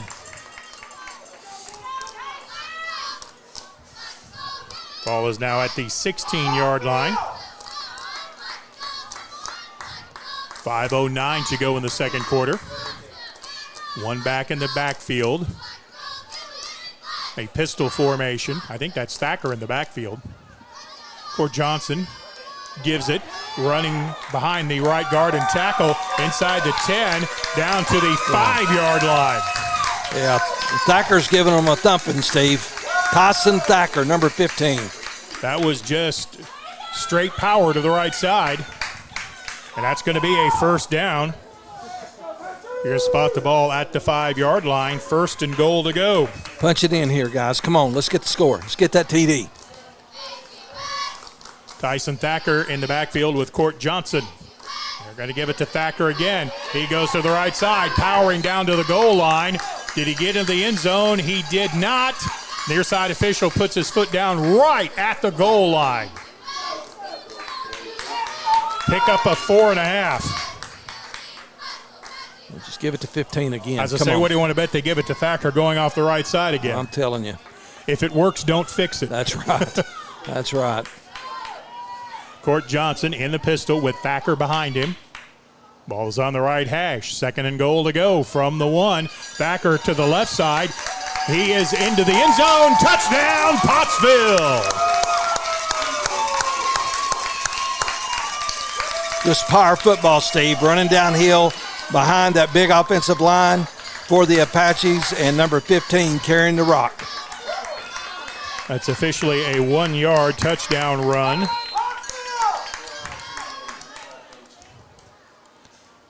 The point after attempt is going to be blocked. That took way too much time. So the point after is no good. Your first score of the ball game comes with 4:03 left to go in the second quarter. Pottsville 6, Mena nothing. We're back in 30 seconds. Has completed some of the most challenging and rewarding construction projects across Arkansas. Today, our work extends across 4 core markets: commercial and residential building, industrial, and utility. That allows our company to construct projects that help shape and improve the landscape of the River Valley and beyond. A strong local presence and a vast network of resources allows us to provide best-in-class solutions for all of our clients. From small jobs to multi-million-dollar capital projects, PFG's employees and resources are dedicated to serving our clients and delivering strong results. Original lead of the ball game, 6-0 for the Apaches with 4:03 left to go in the third. a 6-play, 26-yard touchdown drive. That was because of the battle of field position that the Apaches won. Got a turnover on a punt. That was officially a turnover on downs. Pineda, the kicker, high short kick to the near side. Fair catch called for and made at the 39-yard line by Wyatt Head, and Mena will get pretty good field position. You know, Steve, those punch or those pooch kicks like that, you know, you're hoping they don't field it, and you got a guy in front of them maybe to pick up a fumble, but that time it didn't happen. Wyatt Head, number 22, fielded the ball cleanly and called for the fair catch. So the Apache defense should be well rested. Although the drive only took about 2 minutes on the nose. Bearcats, no huddle. They're out on the field with their initial play call. Play clock already down to 10 seconds. 6-0 Apaches lead it, 4:03 to go, second quarter action. Quick pass to the right side, and it falls incomplete, and that was well covered by the Apaches. It was. Had number 12, Penn Houghton, out there. Number 8, I believe that is Metcalf, Noah Metcalf, number 8, out there defending. In fact, that might have been Trip Hensley just throwing that ball away. He might have seen that was well covered and said, forget it, let's fight another play. Incompletion stops the clock with 3:59 left to go in the second. 6-0, the Apaches lead this ball game.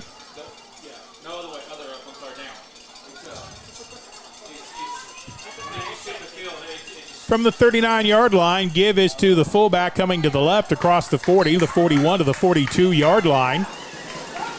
Short gain on the play as Aiden Gaines was there to stop the Mena running back for pickup of about 4. It's going to be at the 43-yard line. 3rd and 7, it looks like.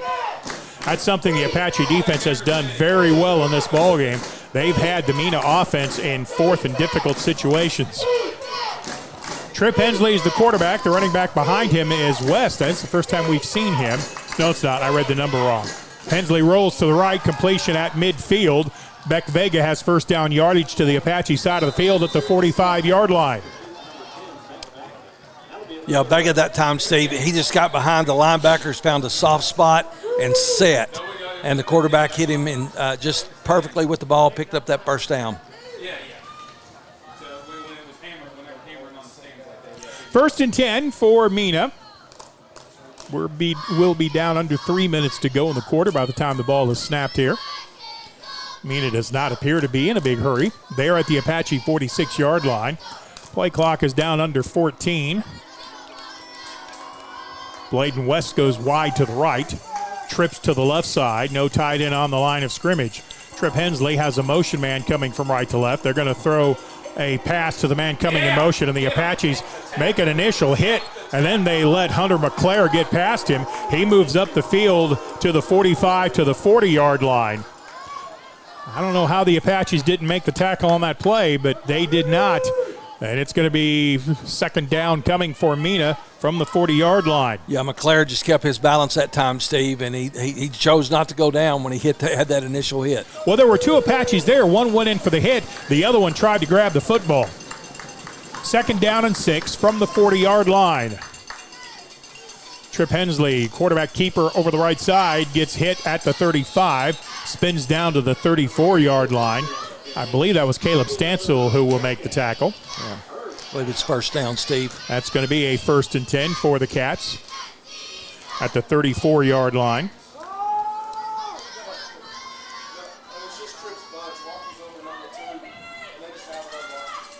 Trips to the left side.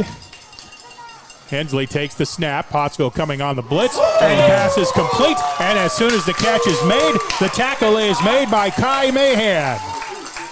Boy, number 2 came up from the safety position to say hello. And, man, what a hit. You know, you talking about closing fast. Kai Mahan closed very fast that time, and really for no gain. Jesse Zamora meet Kai Mahan. You bet. Woo. No gain on the pass completion. Clock is down to 1:28 to go in the quarter.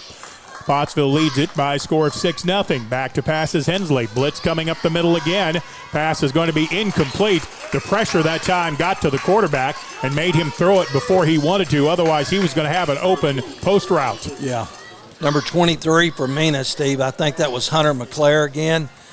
He was wide open. My goodness. But the blitz for the Apaches got there in time and forced an early throw. Yeah. 3rd down and 10. Clock stops with the incompletion with 1:18 left to go in the first half. Play clock is running, however. It's down to 15. The Cats have the play in. If you're Mena, you're probably going to run the same play again.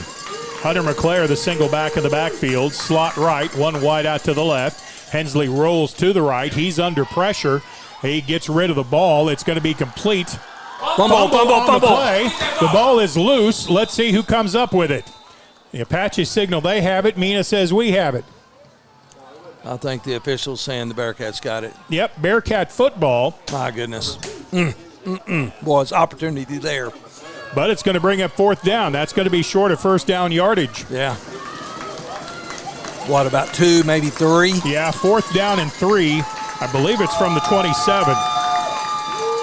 Big play coming here on 4th and 3, and Mena uses a timeout. That clock was ticking down. 48 seconds left to go in the first half. Timeout on the field. Pottsville leads it by a score of 6-0 back in 30 seconds. During the Great Depression, nothing came easy. But with just 5 cents, an old truck, and a load of hay, John Tyson and his family found a way to deliver quality chicken to other hardworking people. Today, Tyson continues to find new ways to help put a chicken in every pot. Because people deserve farm-raised chicken of the highest quality. At Tyson, we remain committed to this simple promise: to always keep it real, to always keep it Tyson. That football can take some funny bounces on AstroTurf. That was on the ground for a long time. Several players for both Mena and Pottsville could not get a grasp on it. It's like the old fair game where they send kids out in a greased pig. And oh, yeah. That's what it looked like that time. Well, that was definitely a greased pig skin. Mena came up with it, but now they're going to face 4th down and about 2.5-yard line. They're at the Apache 27. They've actually got to get inside the 25. Hensley takes the snap, gives it to the right side. Tackled right at the line to gain. Let's see where they spot this.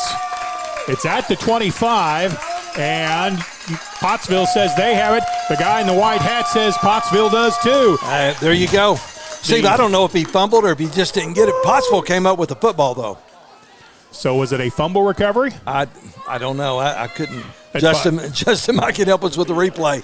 But I knew the quarterback's knee went down before he got to the first down marker. I'm kind of thinking as Pottsville takes over 1st and 10 back at their own 25-yard line, this would be a real good chance to take a knee. Although they're in the spread formation. Hey, we didn't come to paint. Johnson, they're going to give it straight ahead. Oh, good move right up the middle by Caleb Stansel. Maybe you do try something as he gets across the 40 to the 42-yard line. Pottsville has timeouts, and they take one here. Hey, there you go. So a big gain that time. Yeah, and you got 2 of your good receivers putting their helmets back on, getting down there. That was Ashmore and Morris. Coach just called them and said, hey, guys, get in here. So the ball is now at the 40-yard line after a pickup of 15 for another Apache first down. That's the 3rd Apache first down of this quarter. Pottsville leads at 6-0. We're going to hang on to it here with the timeout. Pottsville has really, really done damage with power over the right side. They've had some very good blocking by the right side of their offensive line. It's opened up some big holes for the Apaches.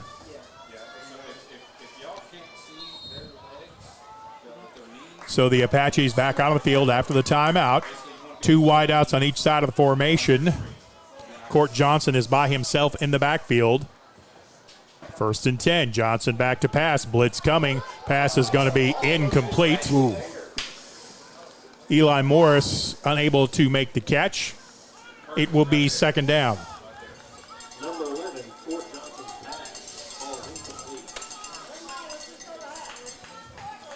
6-0, the Apaches lead it. Clock stops on the incompletion. I would have been interesting if the play had been on time because Pottsville had was basically a flanker screen called against a blitz. That would have been interesting. 28 and 4/10 left to go in the second quarter. Apaches have the ball at their own 40-yard line, right in the middle of the field. Trips right, one wide out left. Cord Johnson hands it off to the first man through. That's Stansel. He's met right at the line of scrimmage and driven down at the 40-yard line. And I think Pottsville will just let time run out. McClary making the stop for Mena. Yeah, I don't think the Apaches are going to run anything here. Play clock is at 30, game clock is at 10. So we will tell you at the end of the first half of play from Mena, the Pottsville Apaches lead the Mena Bearcats by a score of 6-0. We'll come back after this 2-minute timeout with more Pottsville Apache football. Belong at a school that understands your needs. At Arkansas Tech University, you'll receive a personalized education designed with your interests in mind.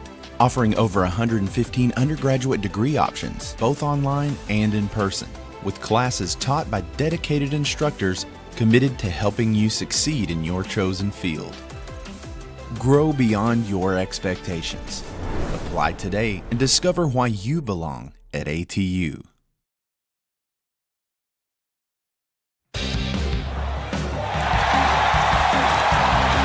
The Arkansas Sports Network Basketball Classic tips off January 3rd in Clinton. Some of the state's best teams. One unforgettable day of hoops. Don't wait. Secure your seats now before they're gone.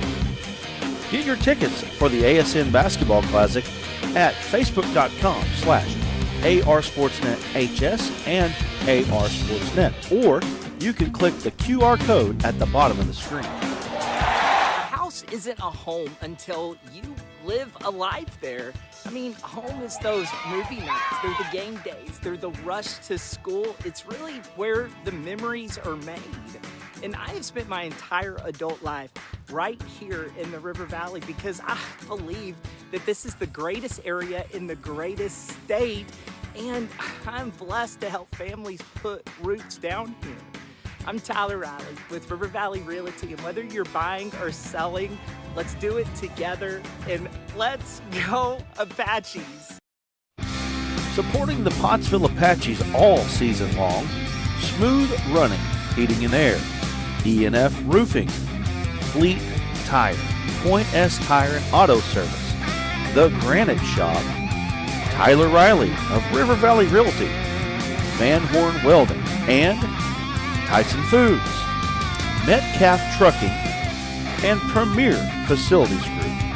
Be sure to like, share, comment, and subscribe if you're enjoying tonight's broadcast.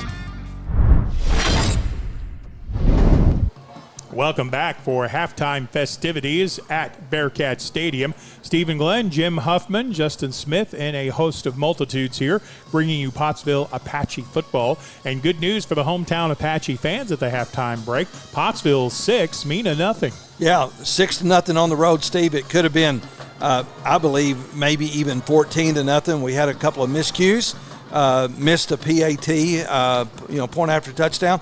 But, hey, the scoreboard says Pottsville's leading, Steve. I will take it on the road at Mena. Yeah, the first quarter, the teams basically exchanged punts after both teams had a long possession. The Apaches eventually winning that battle of field position. Although the Apaches did fumble to Mena, the Apache defense rose up and made a stop at the 33-yard line. Mena dropped back to punt. The snap was low. Pottsville was able to tackle the punter at the 26-yard line, and that set off the only scoring drive of the game as the Apaches took 6 plays to cover the 26 yards to the end zone. The touchdown coming on a 1-yard run by Tyson Thacker. As Brother Jim pointed out, the point-after attempt was blocked by Mena. And the teams exchanged possessions, and the Apaches let things run out at their own 40-yard line, and we are at halftime. I'm Stephen Glenn, Pottsville 6, the Bearcats nothing. We'll come back with second half action in about 15 minutes or so. Until then, so long for just a little while.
For 4A conference opener tonight on the Arkansas Sports Network, the Pottsville Apaches on the road leading the Mena Bearcats at Bob Carver Bearcat Stadium by a score of 6-0. The only points belonging to the Apaches, and that was after the Apaches won a field position battle.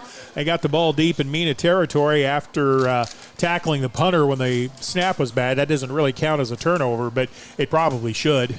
And then the Apaches able to move into the end zone for the only score of the night. Yeah, Steve, but what a great first half. We can sit here tonight. We can say, hey, we won the first half of football in Mena. We just got to win the second half now. And it's one play at a time, one quarter at a time. And we just need to get to the fourth quarter with the lead and let that final second tick. And let's start out with a conference win against a undefeated football team. This, I believe, Mena was one of the teams, one of the favorites, kind of right behind Dardanelle in the pre-conference rankings. So we'll see how much this wakes up Mena. Maybe you ought to just let a sleeping cat lie. Well, Pottsville ain't going to let them lie, because Pottsville, we came out, we punched them in the mouth. It's been great play calling and good signals.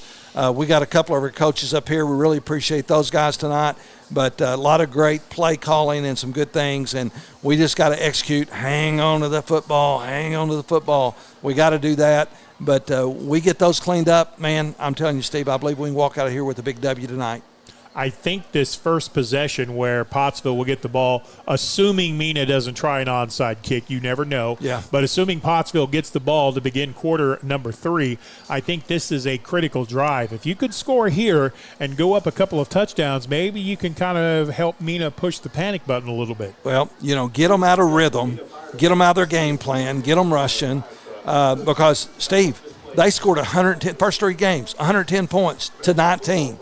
Well, we got 6 on them, and we're going into the third quarter. So, hey, listen, I just heard the PA announcer here at Bearcat Stadium mention something that I'd like to echo. I don't know if we can get a shot of it or not, but to the left of our broadcast position, there is a huge, I'm talking humongous American flag hanging at the toward the end zone, and it's hanging from a ladder of the Mena Fire Department. So the PA announcer said thank you to the Mena Fire Department, and I also want to say thank you to the Mena Fire Department. That's a lot of work for them to come out and bring that flag up there, but it reminds everyone how lucky we are to have a Friday night in the United States of America. So, again, thank you very much. My hat's off as I tip my cap toward the Mena Fire Department. Pottsville Apaches are back out onto the field. The Mena Cats have been out for just a few minutes as we count down the last minute or so of the halftime activities. Boy, the Mena cheerleading squad, not only did they do an outstanding dance routine, there's like 20 members of that team for a 4A school. Yep. They were big. The band sounded good. I thought, this time of the year, you really still don't have all of your halftime show in, but they did a nice job musically. I thought they were excellent. Of course, if you've ever heard me sing, you would know I don't know anything about excellence in music, but I thought they sounded good. Steve, they did. I thought they sounded real good. And, great marching band, great tradition here in Mena. This is a very good football team, 3-0. But first conference game of the season for the Bearcats, first conference game for our Pottsville Apaches, and we want to come out of here with a big W and let the Bearcats know that we've been here. Pottsville almost scored a special teams touchdown in the first half. They took a punt return, actually went into the end zone, but it came back out after a penalty flag on a block in the back by an Apache player. So the Apaches will have a chance for another special team return. It'll be Keaton Ashmore and Kagan Jones back deep to receive the kick, as Mena lines up to boot the football away. Giselle Hernandez will be doing the kicking chores. Amigo El Viejo here, the old man, calling the high kick. That's going to hit at the 5. That's a live ball. Pottsville picks it up, return to the 10, to the 15, and that's as far as it's going to go. Pottsville's return team was way too short in where they lined up. Yeah, they were that time. Steve didn't have a lot of coverage.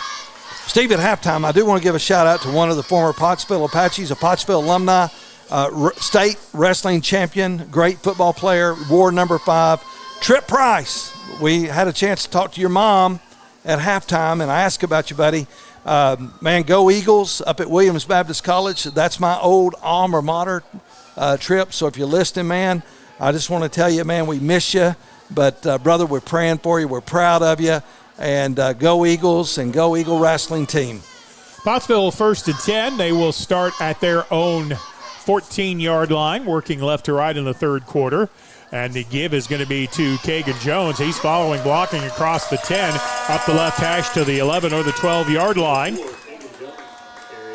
Kagan Jones, the ball carrier. Yeah, He'll pick up 6. Just power running that time by number 4, man. Good run. Actually, let's give him 7 out to the 20-yard line. Ball is right at the 20 on the left side hash mark. Pottsville in front 6-0. One nice thing about having a long field here, though, if you can have a nice long drive, averaging about 6 or 7 yards of play, you can take off almost all of the third quarter. Hey, it sounds like we've been there before. It may have. And maybe on this field a few years ago. Could be. Quarterback option. Reed is pitch, turning the corner at the 20, the 25, the 27, the 28-yard line. That was a good-looking option pitch to Kagan Jones, and Court Johnson read that perfectly. Well, he did.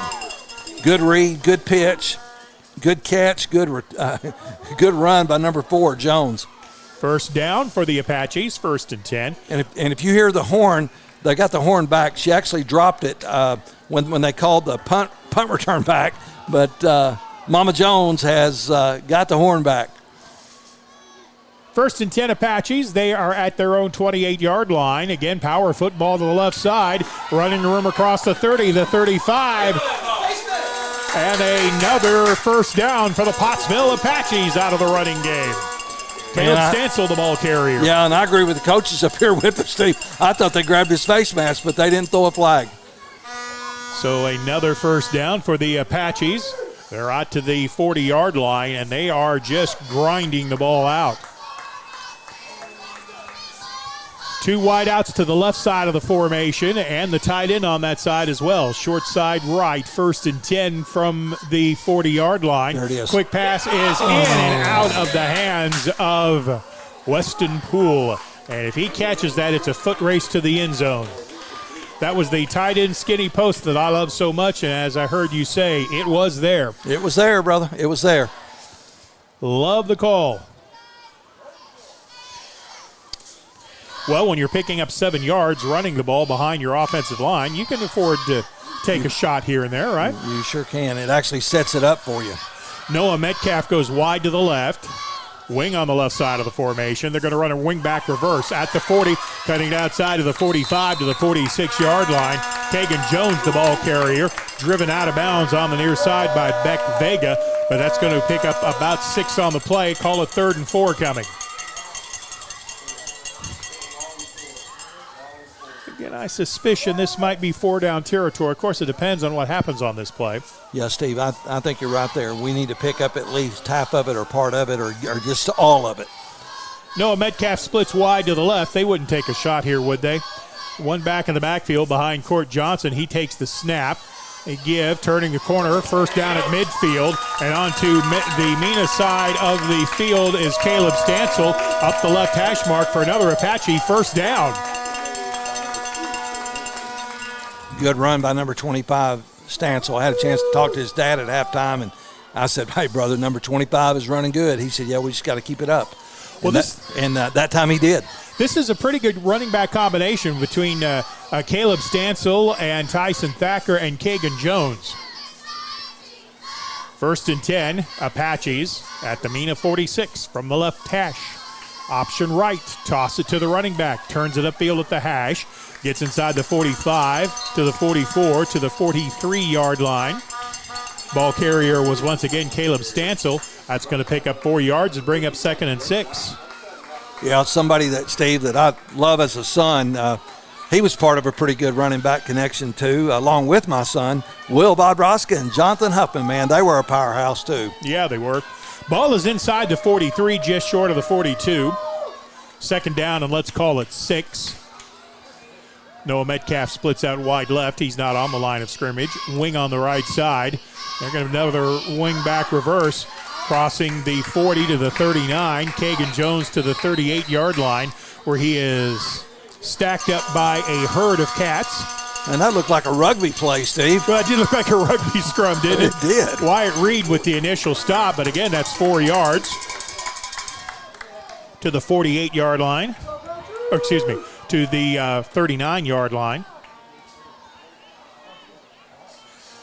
3rd down and 3 for Pottsville. This drive started back at their 13-yard line. They've moved it to the cat side of the field at the 39. 3rd down and 3, whistle stop play. I think Mena wants a timeout. Timeout called by the Bearcats. 8:34 to go in the 3rd quarter. Pottsville 6, Mena nothing. Back in 30 seconds. Nothing came easy, but with just 5 cents, an old truck, and a load of hay, John Tyson and his family found a way to deliver quality chicken to other hardworking people. Today, Tyson continues to find new ways to help put a chicken in every pot, because people deserve farm-raised chicken of the highest quality.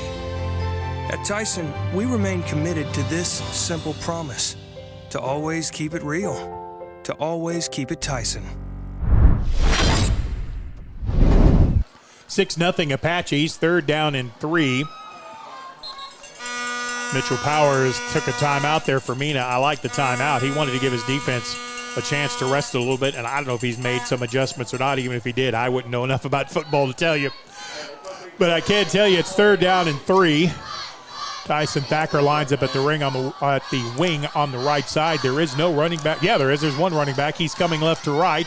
Gets inside the 45 to the 44-yard line, and that's going to be Kagan Jones for another Apache 1st down.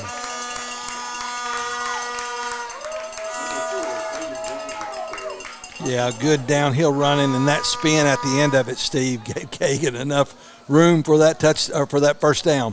From the 34-yard line, 1st down and 10. Ball is on the right side hash. Metcalf goes wide left.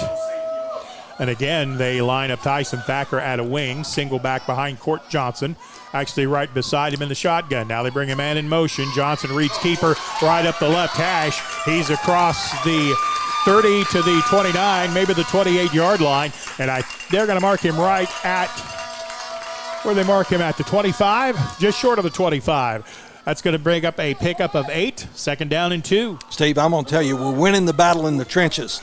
Landon Majors and all those offensive linemen right now, man, they are putting a hat on a hat. They're getting under those big defensive linemen, and they're moving them off the ball. 7:37 to go in the quarter. Pottsville's had the ball for about 5 minutes now to begin this quarter. They have a 2nd and 2 at the Mena 26-yard line. Johnson takes the snap, gives it to the running back Thacker. He'll get inside the 25 to the 24, then stacked up and driven backwards. Pottsville picks up a yard or two, and it's going to be 3rd and a yard. Not a very generous spot. They mark it at the 25. I kind of thought he might have got inside of that.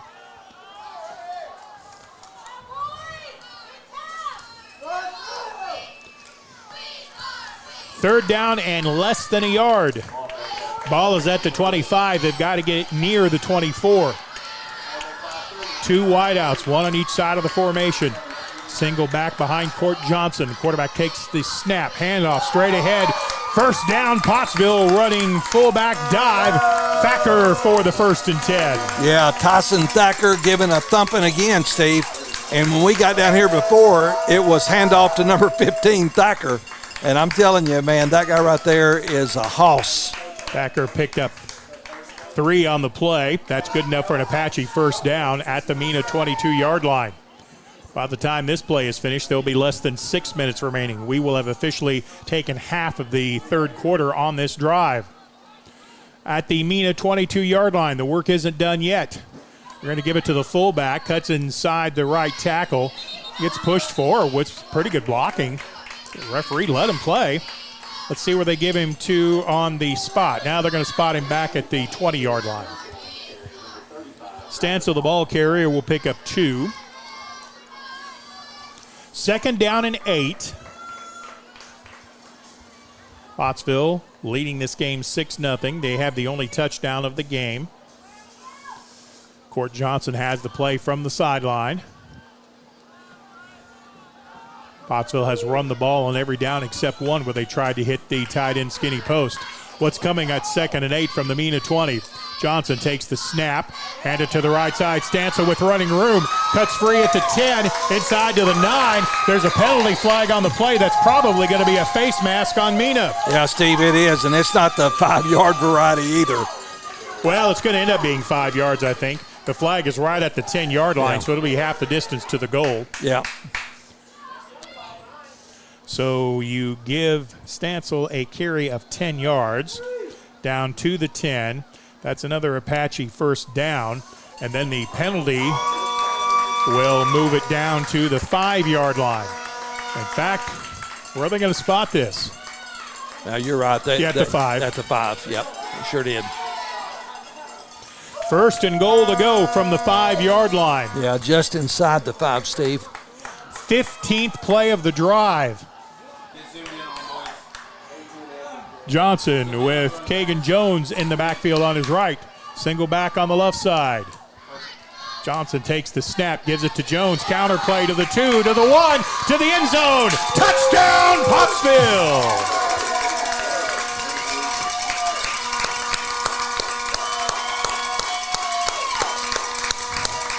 Five-yard touchdown run by Keegan Jones. I assume Pottsville will go for 2 here. Yep.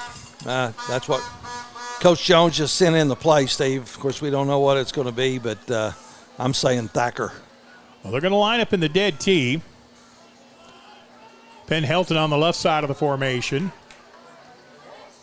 Thacker also in the backfield. Johnson's going to try to turn the corner and follow Thacker, and he does not get there.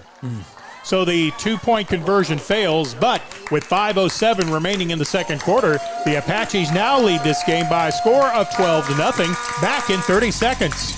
Arkansas University has ways to go to college beyond free and help cover the cost of your education. While other universities may claim a debt-free option via a special scholarship, ATU doesn't need a special scholarship to cover tuition and mandatory fees because we're already one of the most affordable universities in the state. Instead, ATU offers 5 pathways for graduating high school seniors to cover the cost of attending classes. And one of these 5 pathways could pay for you. Apply today at atu.edu/beyondfree. That was a 15-play, 87-yard touchdown drive by the Apaches. It consumed almost 7 minutes of the clock. The 5-yard touchdown run coming from Kagan Jones. The point after on the 2-point conversion failed. Pottsville will kick the ball off, and Mena will get their first chance on offense in this half. Hunter McClair back deep to receive the kick. Pineda will kick it off. Straight kick deeper. Mena will field it at the 22-yard line.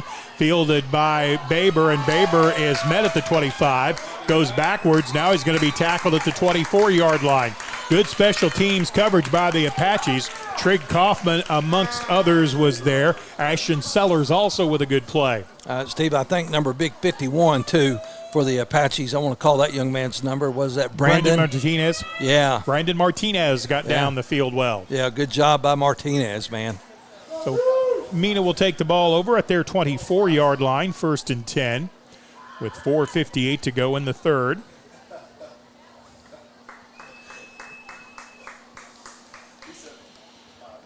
Mena getting their play call from the sideline. Play clock is at 20 as they come take the field. Hayden Gaines on the right side of the defense has played a whale of a game. Kalen Wachtendorf also has played well. Double barrel shotgun behind the quarterback, Trip Hensley. Quick pass to the right side. The halfback crosses the 25 to the 26 to the 27-yard line. Tackled at the 27-yard line. I think we have one out there maybe been having cramps. I can't tell who it is right now, Steve, but we got one of our guys down. We're going to mark the ball at the 28-yard line. Caleb Stancil, I think, made the tackle after a pickup of 4. And I think it's Stancil, but I think he's cramping. So we have a timeout on the field. 4:36 left to go in the second quarter. Pottsville 12, Mena nothing. We're back in 30 seconds. Supporting the Pottsville Apaches all season long. Smooth Running, Heating and Air. E&F Roofing. Fleet Tire. Point S Tire and Auto Service. The Granite Shop. Tyler Riley of River Valley Realty. Van Horn Welding. And Tyson Foods. Metcalf Trucking. And Premier Facilities Group. Be sure to like, share, comment, subscribe if you're enjoying tonight's broadcast.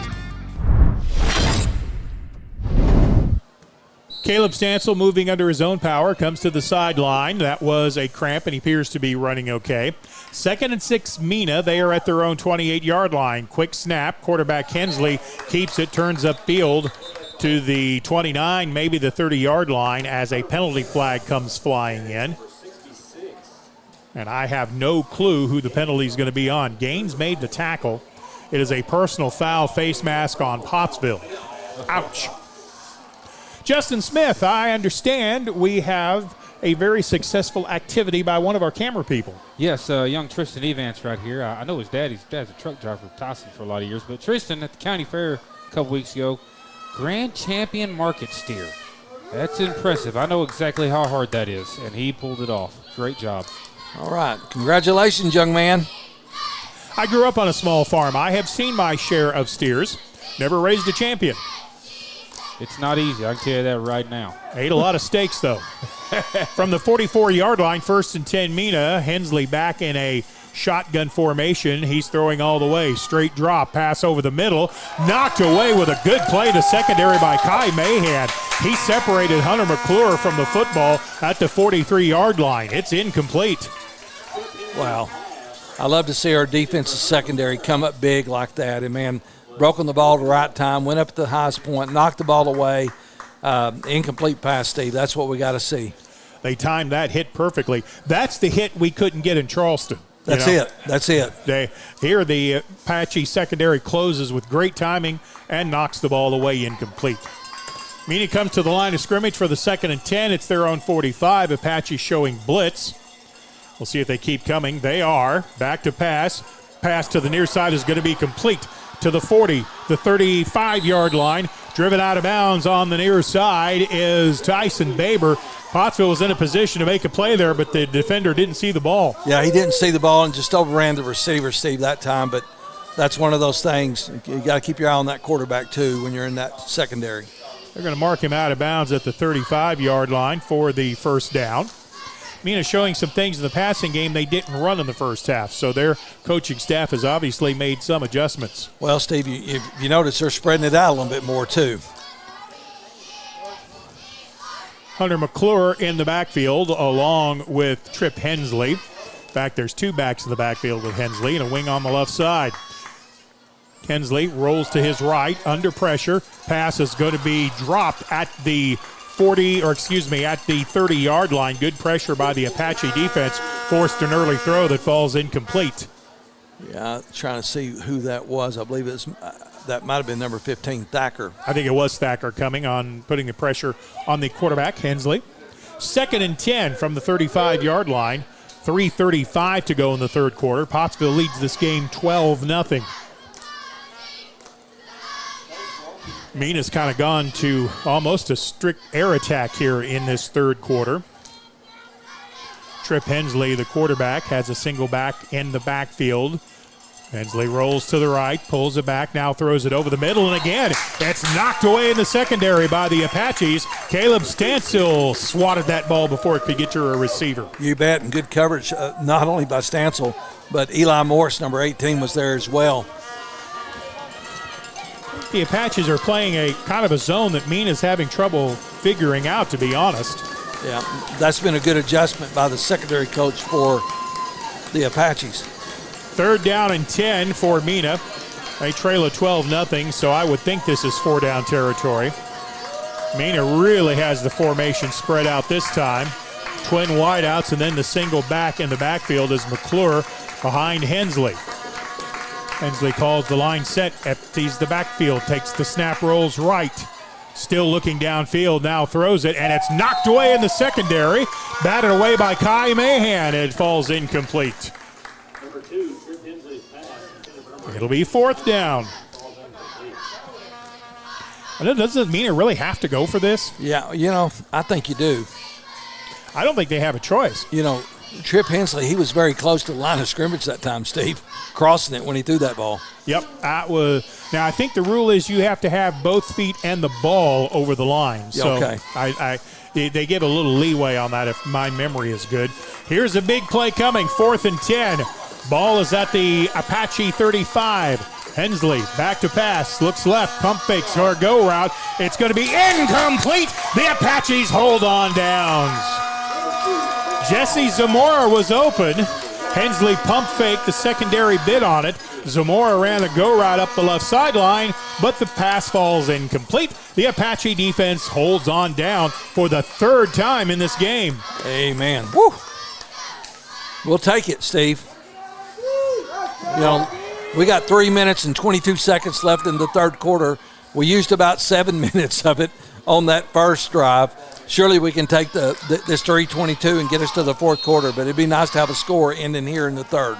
From the 35-yard line, 1st and 10 for the Apaches. Offset I formation, offset to the right side. And a counter give. Kagan Jones crosses the 40-yard line to 44, fighting his way almost to the 45-yard line. That offensive line keeps blocking forward, don't they? Well, Steve, they do, and he got close. Close to the 39-yard line. Picks up 4 on the play.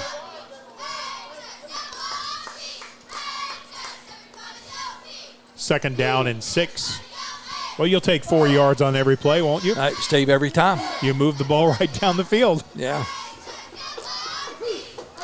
Second down, 6. Pottsville from their own 39. Counter coming to the near side. Cutting inside, blocking across the 45 to the 46-yard line. Mena trying to tackle the football, and a good job by the Apaches hanging on to it. Yeah. I think that's Kagan Jones, the ball carrier. Well, Steve, it was, and he picked up another first down for the Apaches. Forward progress of Jones gets to the 45. Pickup is 6, and it's a first down. Pottsville's offense is grinding. 2.5 to go in the 3rd. Apaches lead at 12-0. 2 wideouts to the left side of the field. Open field right on the short side. Thacker, the back in the backfield. Low snap. Pottsville picks it up. They give it to Thacker. He's met right at the line of scrimmage. Well, the Apache offense didn't have a chance after that snap. Steve, do you like being right? No. Well, you're going to love being right here because Coach Lee just sent me a text. He said, Steve, you are correct on the quarterback past the line of scrimmage. So there you are. All right, very good. I'm going to give you a flag, man. Yeah, no, that's a real bad idea. Loss of a yard on the play, back to the 44-yard line. Second down and 11. Good snap this time. Back to pass. Wide open, complete at the 35 to the 34-yard line. What route was that? That was your skinny post. Weston Poole with the reception to the 34-yard line of the Bearcats. First down, Pottsville. That play was open earlier, and we couldn't connect on it.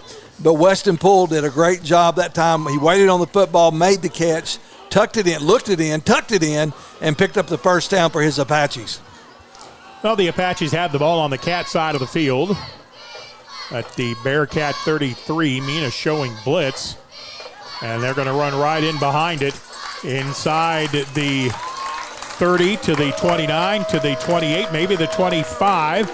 And spinning down to the 24-yard line. Well, Steve, you called it then. They blitzed, and Jones just ran right past the blitz. Pickup of 9 on the play. Yeah, Mena's bringing up almost everybody to the line of scrimmage. Of course, they just got burned on that skinny post. 2 backs in the backfield. The fullback is Caleb Stansel. To his right is Kagan Jones. Court Johnson gives it to Jones on the counter. Puts his helmet into a pile and keeps the pile moving. Wow. Inside the 20, close to the 19-yard line, and it is a first down for the Apaches. From where I'm sitting, I didn't see any place for him to run that time. and he picked up 5 yards.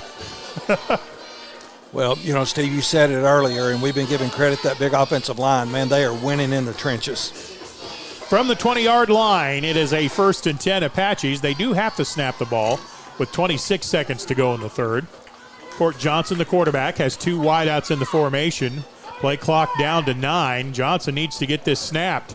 Play clock at 6. At 5, Johnson gets the snap, gives it to Stancil. He has running room inside the 15 to the left side of the 13. And that's going to do it for quarter number 3. After 3, the Pottsville Apaches 12, the Mena Bearcats nothing. And we'll be back after this 1-minute timeout with more Pottsville Apache football. Has completed some of the most challenging and rewarding construction projects across Arkansas. Today, our work extends across 4 core markets: commercial and residential building, industrial, and utility. That allows our company to construct projects that help shape and improve the landscape of the River Valley and beyond. A strong local presence and a vast network of resources allows us to provide best-in-class solutions for all of our clients. From small jobs to multi-million-dollar capital projects, PFG's employees and resources are dedicated to serving our clients and delivering strong results. Look, everybody's talking about D3 Auto Sales, and I say to myself, there must be something special about this dealership, and it's their prices. You can get one of these vehicles right up here for not a lot of money, right? That's D3 Auto Sales in Desark, d3autosales.com. As we begin the fourth quarter, the ball is going to be spotted at the plus 12-yard line. Pottsville Apaches again with another long drive. They've just been grinding away at this Mena defense, and they're going to have a 2nd down and short. Normally, I would think you might take a shot here, but you know what? We've been grinding the ball so well. Yeah, Steve, you said it. If it's not broke, don't fix it. Man, just keep it on the ground. You've got a good tandem with Jones and Tyson Thacker, and, of course, quarterback Court Johnson. And that offensive line, like I said, Steve, they're winning the battle. Court Johnson with a give to Thacker. He gets inside the 12 to the 11. May have spun down to the 10. Timing was off on that handoff. Yeah. Well, I like the way you see Thacker, man, when he hits it, he's got that ball protected. Man, he's hanging on for dear life. He's got both points covered up, and it's tucked away. And, man, Thacker's doing a great job running the ball tonight. Send Coach Pittman a video of that. Yeah, I'm going to put Thacker in the fourth quarter when we're driving to win. How about that? 3rd down and a yard for the Apaches. They can pick up a 1st down without scoring. Ball is at the 11. They need to get just inside the 10 for the 1st down. I thought you said we were going to talk about the Razorbacks. Oh, yeah, sorry. 3 seconds on the play clock. The snap is good. They give it to Thacker, jump steps to the left, may have got back to the line of scrimmage. Mena had 10 men right on the line of scrimmage when the ball was snapped. Tackle made by Hunter McClair. It's going to be 4th down and about half a yard. Yeah. I think they're waiting on Thacker. They got their spy out now. You're going to have to do something a little bit different here. Just protect that football. Well, on that play there, they definitely sold out to try to go get Thacker. Boy, if you can run an option correctly here, put the ball in his belly, pull it, you may take it into the end zone. We'll see. 4th down, and the Apaches are going for it. And why not, the way your defense has played. They empty out the backfield. That's interesting. No, I'm sorry. Kagan Jones is still in the backfield. Jones is going to get the give. He's going to get inside the 10. I think he has the 1st down. He does. 1st down for the Apaches. Kagan Jones with a 2-yard carry for the Apache 1st down. Number 4 would not be denied, Steve. My goodness, what a hard run and good blocks that time by the O-line. And Kagan Jones picked up the 1st down, and you hear his mom blowing the horn down there. 1st and goal to go for the Apaches from the 9. 10:20 to go in the ball game. Pottsville leads at 12-0, looking for more. Court Johnson with Kagan Jones in the backfield from the 9. Motion man comes left to right. They give it to Jones. He steps inside at the 5 to the 4-yard line. Kagan Jones just sidestepped past 2 Mena defenders to pick up 5 yards. Yeah, that old spin move, man. Those little running backs, man, they're good at that. And Kagan Jones did a great job that time. fighting off a blocker, spinning out of it, and getting down to the 5-yard line. I don't know about pure overall speed for Kagan Jones, but he changes direction so quickly. He does. He is not only vertical, but he's lateral, and he's got great athleticism and a good running back for his Pottsville Apaches. Now you have both Thacker and Jones in the backfield. 2nd and goal from the 5. They give it to Jones. Runs over a man at the 1. He's into the end zone. Touchdown, Pottsville. Yeah, he hit Jim Glenn, number 44, and knocked his helmet off. That's what kind of power Jones was running with. That drive went 65 yards, took 11 plays, touchdown from 5 yards out on the run. Pottsville's going to go for 2 here. They already lead at 18-0. 2 backs in the backfield. Court Johnson under center. Toss sweep coming to the right side. Jones with some blocking. Gets down to the goal line, but I don't think he got in. And the 2-point conversion fails. 9:33 to go in the ball game. Your new score, Pottsville 18, Mena nothing. Back in 30 seconds. Live a life there. I mean, home is those movie nights. They're the game days. They're the rush to school. It's really where the memories are made.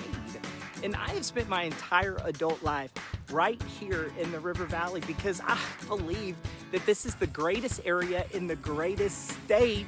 And I'm blessed to help families put roots down here. I'm Tyler Riley with River Valley Realty, and whether you're buying or selling, let's do it together, and let's go Apaches. Think maybe you found us a new good luck charm. Well, we did. His name is Zach. He is working in Mena. He is from Oklahoma, working in that area, from around Lubbock, believe it or not, and I was asking him, what kind of football fan he is. He said, well, he's a Longhorn fan. We're not going to hold that against him. But, Steve, I can tell you, he came from the steakhouse to the stadium to watch.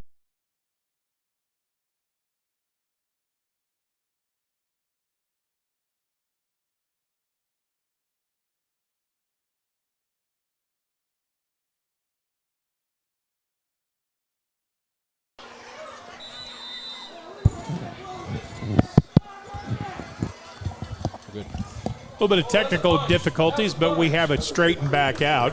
Mena takes the kickoff, returns it to the 34-yard line, where they will have the ball 1st and 10. Yeah, Steve, but right before we lost power, I was talking about we met a man at the steakhouse at the Chopping Block Steakhouse in Mena, and he was here, and he heard us talking about football. He said, there's football in Mena tonight? And I said, yeah. And he come to the football game. He's sitting right in front of us, and he said, I guess I'm your good luck charm. I said, yeah, we're playing in Pottsville next week. Why don't you make a trip to Pottsville? But his name is Zach, from Oklahoma, a big football fan. And, Zach, we're glad you're with us tonight, brother. Mena with the ball 1st and 10, back at their own 33-yard line. They trail it 18-0. Pottsville brings a blitz. Quarterback gets the ball complete at the 40-yard line to the 41-yard line. Guy Sanderson with the reception. Late flag comes in. I guess they're going to hit Pottsville with a late hit out of bounds. Listen, he let go of him, Steve. Justin, you go back and look at the replay. He let go of him before he even hit outside. Yeah, wave. Hey, White Half, you saw it. Wave it off. Wave it off. You got the ability. You saw it. Wave it off. Wave it off. No, they're going to call it. Yep. Horrible call. Personal foul, late hit out of bounds. Horrible call. So the pass is complete to the 44-yard line. And then on the penalty, you mark off another 15 yards to the 43-yard line. That was a bad call, Steve. 1st and 10 Bearcats from the Apache 43. 9:12 left to go in the game. Motion man is Zamora. They're going to get the ball complete at the 35 down to the 30-yard line.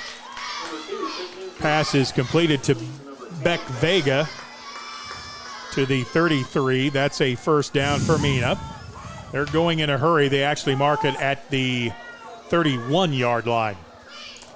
9 minutes to go in the game. Pottsville leads at 18-0. Mena empties out the backfield. Pump fake by the quarterback. Throw is knocked away, almost intercepted, and you could real easily call defensive pass interference on that play. But not in Mena. Well, not in Mena, but that's exactly what he did. You could call it offensive holding because that's exactly what he just did. Eli Morris in a good position to knock that ball away. Yeah, it should have been a pick. Well, it would have been, except the receiver had a hold of Morris's arm before the ball got there. Yeah, horrible. 2nd down and 10 for Mena at the Pottsville 31. Quarterback back under pressure. His pass is going to be complete at the 30 to the 29-yard line. Pass is complete to number 10, Vega. He's going to be at the 29 after a pickup of 4 yards on the play. 3rd down and 6. Come on, Pottsville, hold him here. Bend, but don't break. Guy Sanderson goes right to left and resets to have trips on the left. Pottsville bringing blitz again. Pass over the middle, covered well, and it's incomplete. Good job in the secondary by the Apaches, closing late and knocking the ball out of bounds. It'll bring up 4th down. Yeah. I'm going from memory here, and sometimes that's not a good thing, but I believe Mena has gone for it on 4th down 3 times, and Pottsville has stopped them all 3. Steve, we have. We've had good coverage. They had a receiver open, and they overshot him 1 time on that 4th down play. But all the other times, I'm telling you, Pottsville, they have been in great coverage, and so they're going to probably throw it in the air this time. That's what they do. From the 28-yard line, 4th down and 7 from the Pottsville 28. Pottsville has blitzed on every play of the last 3. They bring a middle linebacker. Pass is going to be over the middle. It's going to be complete, and Pottsville makes a stop close to the 1st down marker. This is going to depend on the spot. Yeah, I believe they're going to give a pretty good spot to him. Yeah. Well, the announcer has already decided it's a 1st down, and now the official says it is. Yeah. They're going to spot it right at the 20-yard line. So a 1st down through the air.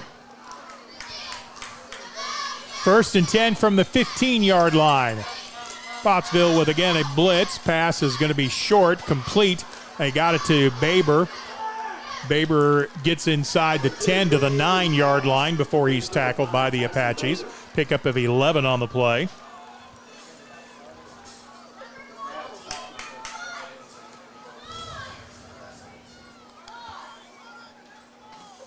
First and goal to go from the 8-yard line for Mena. This drive has been all through the air. Hensley rolls the pocket to the right, steps inside one Apache defender, and then gets buried. I believe that's Aiden Gaines with the sack. Yeah, big number 66, Gaines, with a big stop for his Pottsville Apaches. Good job. Loss is back to the 8-yard line on the sack. 7:29 to go in the game. Pottsville 18, Mena nothing. Bearcats have a 2nd and goal to go now at the Apache 8. Hensley getting the call from the sideline. Now he has the play. Back to pass. Blitz coming. Screen pass is going to be complete, and that's going to get down to the 2-yard line. Tackle made at the 2. I think that's Caleb Stansel that stopped the receiver short of the goal line. Hunter McClure caught the pass. 3rd and goal to go from the 1. Hensley gives it to the man in the backfield. He is stacked up right at the line of scrimmage, and it's going to be 4th down. No gain on the play, or maybe the pickup of a yard. 6:38 left to go in the game. Pottsville with a lead of 18-0. 4th down and a yard out of the I formation. And it's going to be going into the end zone is Chance Hughes from 1 yard out for the Mena touchdown. Well, Steve, they got a good drive that time. We might have helped them just a little bit, but they're on the board. But 6:25 left in the ball game. Pottsville's defense, man, we need to get ready. And special teams, get ready for an onside kick. On to attempt the point after is Giselle Hernandez. The holder is Jesse Zamora. 18-6 Pottsville with the lead. Point after attempt is going to be hitting the upright. There goes the doink bet, and the kick is no good. 6:25 to go in the game. Mena onside kick coming after this 30-second timeout. Apaches all season long. Smooth running, heating and air. E&F Roofing. Fleet Tire. Point S Tire and Auto Service. The Granite Shop. Tyler Riley of River Valley Realty. Van Horn Welding. And Tyson Foods. Metcalf Trucking. And Premier Facilities Group. Be sure to like, share, comment, and subscribe if you're enjoying tonight's broadcast. For the Bearcats, it was an 11-play, 66-yard drive, capped off by a 1-yard touchdown run by Chance Hughes. The point after attempt hit the upright, fell no good, and Pottsville leads at 18-6. Pottsville has 9 men. Now they're going to put 11 up. No, we got to flip sides. Kind of lined up the wrong direction. Both teams did, and the official says, nope, we got to change that one, gentlemen. Yep. 2, 3, 4, 9. Pottsville has 9 men within about a 15-yard area of the football. Mena's onside kick.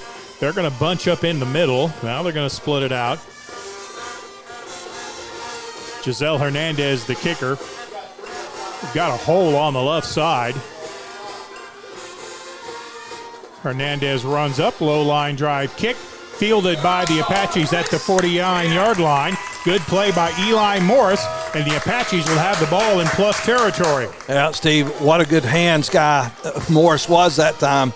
Just jumping on the ball, falling down, and there was not a chance for them to recover the onside kick. And, Steve, 6 minutes and 25 seconds left in the ball game, man. Pottsville's up 18-6. I feel good, Steve, but, man, the game ain't over till it's over. Eli Morris looked like Mason Wynn fielding the ball at shortstop. He did. Great job by Morris. 1st and 10 Pottsville at the Mena 49-yard line. Apaches lead at 18-0. Johnson in the backfield. They give it to the running back Stancil. Sidesteps 2 Mena tackling attempts. Gets inside the 49 to the 48-yard line. He'll pick up a yard and, more importantly, get the clock moving. Yeah. Tick, tick, tick. Can we get the clock to move faster? Well, Steve, I hear that every Sunday morning. Can we get the clock to move faster? Travis Scars, if you're listening, you know that don't happen. So, no, yeah, listen, it's a football game, but, hey, we're under 6-minute mark. Let's go Apaches. 2nd down, long 8, short 9 for the Apaches. They're at the Cat 49-yard line. Single back in the backfield, 2 wideouts, and Court Johnson, the quarterback. Give is going to be right up the middle again, crossing the 45 to the 44-yard line. Caleb Stancil, I believe, took it off tackle going to the left side. They're going to give him forward progress to the 44. Pick up a 4 on the play. 3rd down and 5. 5:20 to go in the game. Pottsville 18, Mena 6. Bearcat defense desperate for a stop. The Apaches would like a 1st down to keep the drive going. From the 44-yard line, 3rd down and 5. Johnson, the quarterback, single back in the backfield. Johnson takes the handoff, gives it to Jones. Jones hesitates, gets inside the 40 to the 39-yard line. This is going to be close. Steve, I think you picked it up. I think we're there. 1st down. 1st and 10 for the Apaches. Pottsville with a chance to run more time off the clock. I would imagine Mena is going to start using their timeouts soon. Of course, they're probably going to have to try to get a stop first. Pottsville leads this game 18-6. The only thing missing in this game are extra points. Neither team has converted one yet. From the 39, offset I formation, offset to the left. Court Johnson on the 1st and 10 from the 39 takes the shotgun snap. Gives it to the fullback, trying to turn the corner. Caleb Stancil, stay in bounds. I think he did. Yep, the official says keep the clock winding. Stancil got down to the 48-yard line. Tackle made by Beck Vega. And I think Mena used a timeout. They just about had to. So no gain on the play. Ball will be at the Mena 39-yard line. Pottsville leads at 18-6. 4:17 left to go in the game. We're back in 30 seconds. During the Great Depression, nothing came easy. But with just 5 cents, an old truck, and a load of hay, John Tyson and his family found a way to deliver quality chicken to other hardworking people. Today, Tyson continues to find new ways to help put a chicken in every pot. Because people deserve farm-raised chicken of the highest quality. At Tyson, we remain committed to this simple promise: to always keep it real, to always keep it Tyson.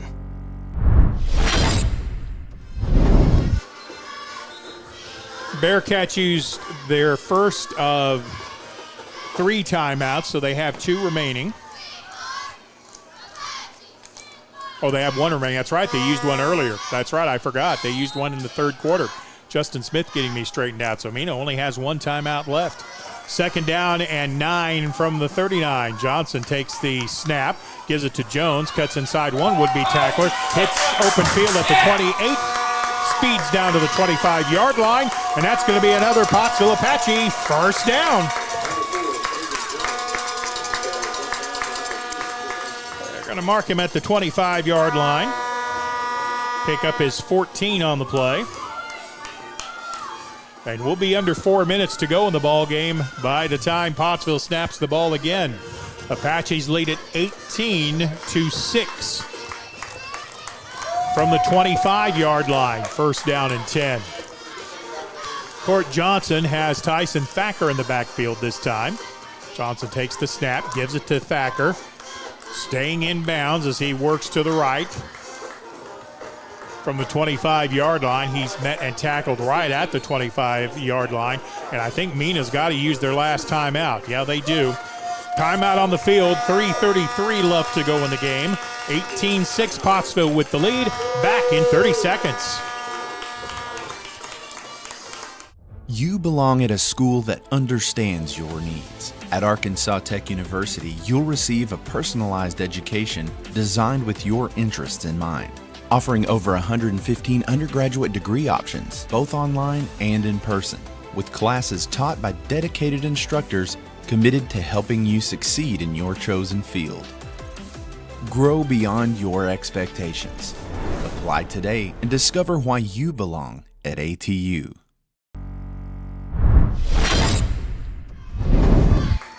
So the Bearcats are out of timeouts. They cannot stop the clock again. 3:33 left to go in the ball game. I'm not sure I'd risk handing the ball off if I were Pottsville. Give it to Court Johnson, go straight ahead, keep the clock running. Johnson is under center, takes the snap, tosses it, turning the corner inside the 15, inside the 14 to the 13-yard line. Toss sweep to Kagan Jones, and it's close to another Apache first down. Tackle made by Beck Vega. And that is a first down for the Apaches. Ball is at the 15-yard line. See, that's why I've got a microphone and I'm not a coach. Well, Steve, I'm going to tell you, number 60, I believe that's Dawson Parker. Man, he came up with a great block that time for his running back, man. I'm telling you, good job. Big number 60, big number 54. That offensive line, man, hats off to them. 5 seconds on the play clock. First and 10 Apaches at the Mena 15-yard line. Give is straight ahead. Pottsville still grinding out yards to the 11 to the 10-yard line. And again, with 2:56 to go in the game, the Cats cannot stop the clock. Yeah, Steve, they can't, and they're having a hard time keeping up with the Joneses tonight. Pick up a 4 on the play by Kagan Jones. Yeah, Kagan Jones, man, he's just a great ball game tonight. Pottsville with the lead at 18-6, 2:35 to go in the game. And some of the Mena fans already heading for the parking lot. Well, they are. You know, the Mena Fire Department, we did talk about the flag. They're getting ready to call it a night, but we really do appreciate those men and women who serve and all the civil services and all the military as well. Court Johnson lost the handle on it, keeps it moving ahead, avoids the loss. In fact, gets inside the 10 to the 9-yard line. I'm not sure what that was supposed to be, but I'm glad to see Court Johnson came down with it and held on to it. Me too. Well, we got to be careful here. Steve, we're about to go under the 2-minute mark here. Pickup of a yard on the play to the 10-yard line. It'll be 3rd down and 5. Pottsville lets all the time run off the clock.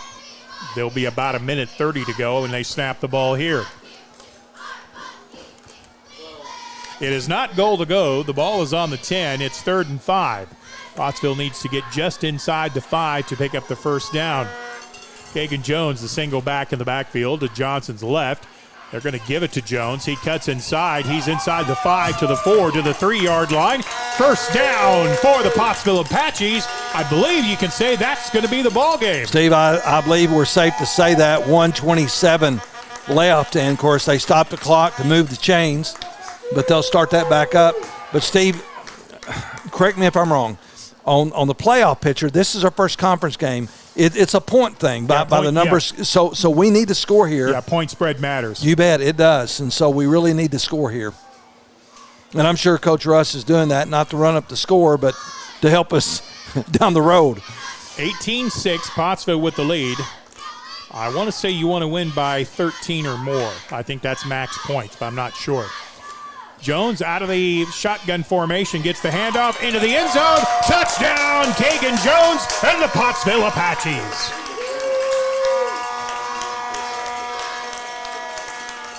Steve, with 57 seconds left in the ball game, Jones scores. I feel good.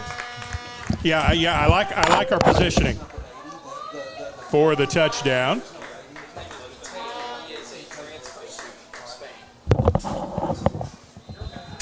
Point after kick is up, and it is good. Steve drills it. Well, Steve, that is Pateo. It's number 80. We don't have him on our list, but I believe, Coach, tell me his name again. His name again? Mateo.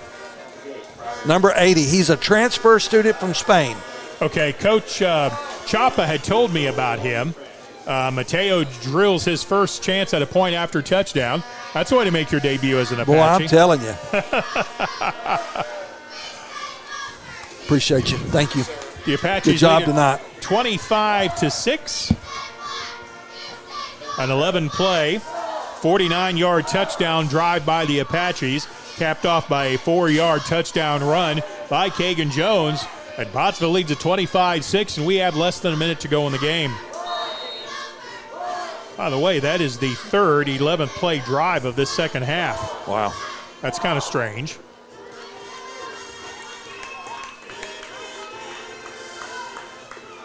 Kick is taken by the Bearcats. Return up the left side across the 35 to the 36-yard line. Tackle made at the 36-yard line. I believe that was Keaton Ashmore making the stop. It'll be Mena football deep in their own territory.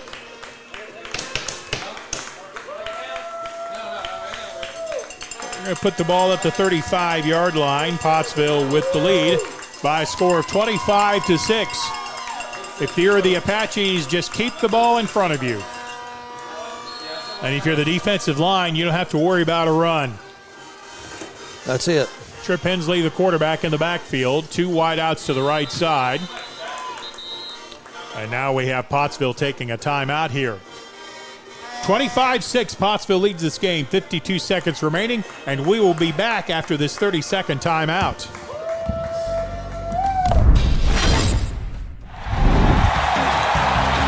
The Arkansas Sports Network Basketball Classic tips off January 3rd in Clinton.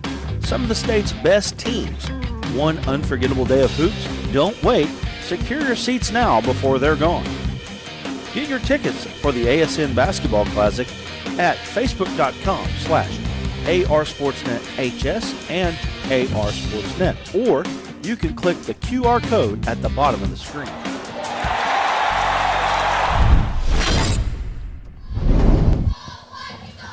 So now the Apaches will be able to set up their deep secondary. Eli Morris goes deep, as does Kai Mahan. Well, Kai Mahan has broken up, I think, 3 passes in this ball game already. Yeah. Mena has it 1st and 10 back at their 35-yard line. Trip Hensley takes the snap. Kind of a pass to the left side, almost a shot put pass to Jesse Zamora. He gets across the 38 to the 39-yard line. Driven out of bounds at the 39, a pickup of 4. He didn't get out of bounds. The clock's continuing to run. Yeah, Kagan Jones once again's on that tackle, and he's had a great game. Also, Noah Metcalf is back deep, and Noah's played a pretty good game tonight in the secondary. Hensley will complete the ball at midfield. Coming up in coverage was, again, Kagan Jones to knock him out of bounds. 24 and 2/10 seconds remaining. Pickup of 15 on the play. Ball to midfield. Pickup of, Pickup of 15 on the play. It's first down. From midfield, 24 and 2/10 seconds remaining in the ball game. Pottsville has 4 men back at their own 30-yard line. Hensley's going to take the short completion at the 35-yard line, and a big hit by the Apache secondary to keep the receiver in bounds and keep the clock running. That was Kagan Jones who made the stop. 17 to go in the game. Hensley will spike the ball at the 45-yard line. Pottsville leads at 25-6.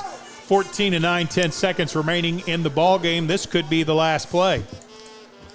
You know, Steve, that point spread, too, it also is affecting them. So they're going to try to score. They're going to do everything they can to get some points on the board, too. Yep, it matters. It matters, no doubt about that. Second down and 45 to go.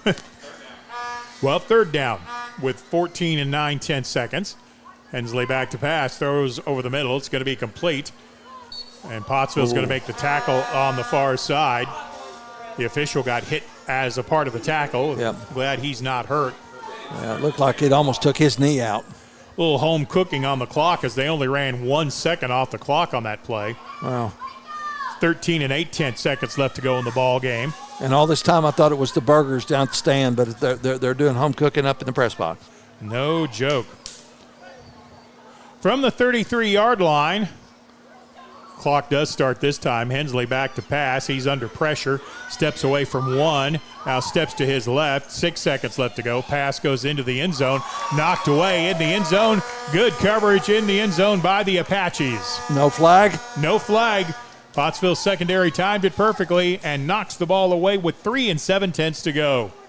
Steve, I think that might have been, that's 2. That's Kai Mahan that back there covering. Kai Mahan arrived at the same time the ball did and knocked it away. 3 and 7/10 seconds remaining in the ball game. This will be the last play, I would think, barring a defensive penalty. Second down and 33. Pottsville leads at 25-6. Hensley, the quarterback, takes the snap. He's back to pass. Still looking. Now takes off. He's under pressure. Rolls to the right. And he'll be driven out of bounds at the 20-yard line. No time remaining on the clock. The Apaches win it by a final score. Appreciate you. Nice meeting you. 25-6. The Apaches with the road win in their conference opener. We'll come back and wrap it up for Mena after this 2-minute timeout.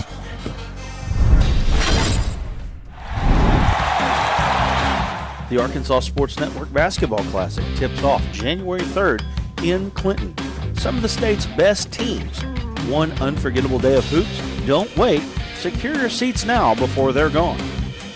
Get your tickets for the ASN Basketball Classic at facebook.com/ARSportsNetHS and ARSportsNet. Or you can click the QR code at the bottom of the screen.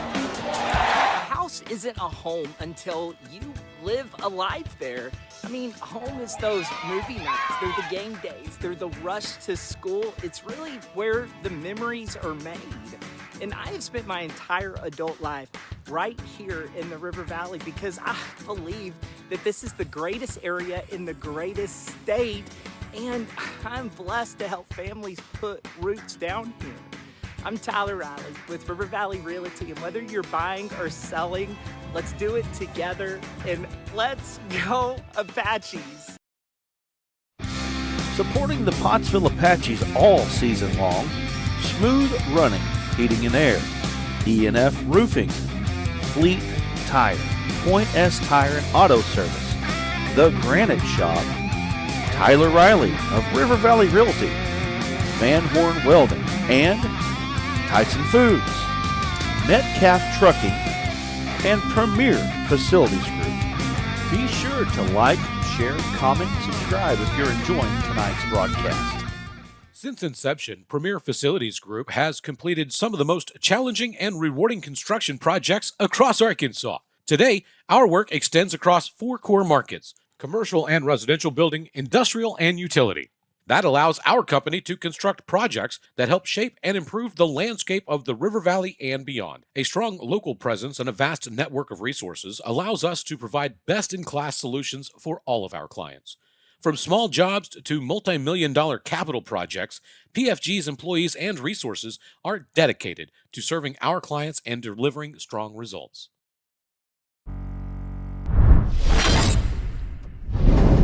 Conference opener and a celebration in Mena as the Pottsville Apaches defeat the homestanding Mena Bearcats by a final of 25-6. 3 touchdowns, all on the ground by Kagan Jones. A touchdown on the ground by Tyson Thacker. Some good defense by the Apaches, keeping this high-powered Mena offense to just 6 points. And even then, those 6 points came really after the game was over for all intents and purposes. Impressive outing by the Apaches, Jim. Well, Steve, it was. This is exactly what we needed, man. We have taken our lumps in a couple of ball games this year, and a lot of it has been self-inflicted lumps. But tonight, man, we improved. We had a turnover early, but bounced back from that turnover. And, man, we showed up to play football on the road tonight against a undefeated, very good, very solid Mena football team. So, Steve, that says a lot about this team and the confidence, Steve, that this is going to bring into the program moving forward. So with the win, the Apaches are now 1-0 in league play. They will be at home next Friday night. They will take on the Clinton Yellow Jackets, another preseason favorite in the conference. This time Clinton comes to our place. We'll kick that game off Friday night about 7 o'clock. Any final thoughts, Jim? Steve, it's going to be a great week next week. I will be absent from your presence next week, but it's because I will be doing a wedding rehearsal and then my 45th class reunion, and I'm going to be going down rooting on my Marlton Devil Dogs to beat the Alma Airedales next week in Marlton.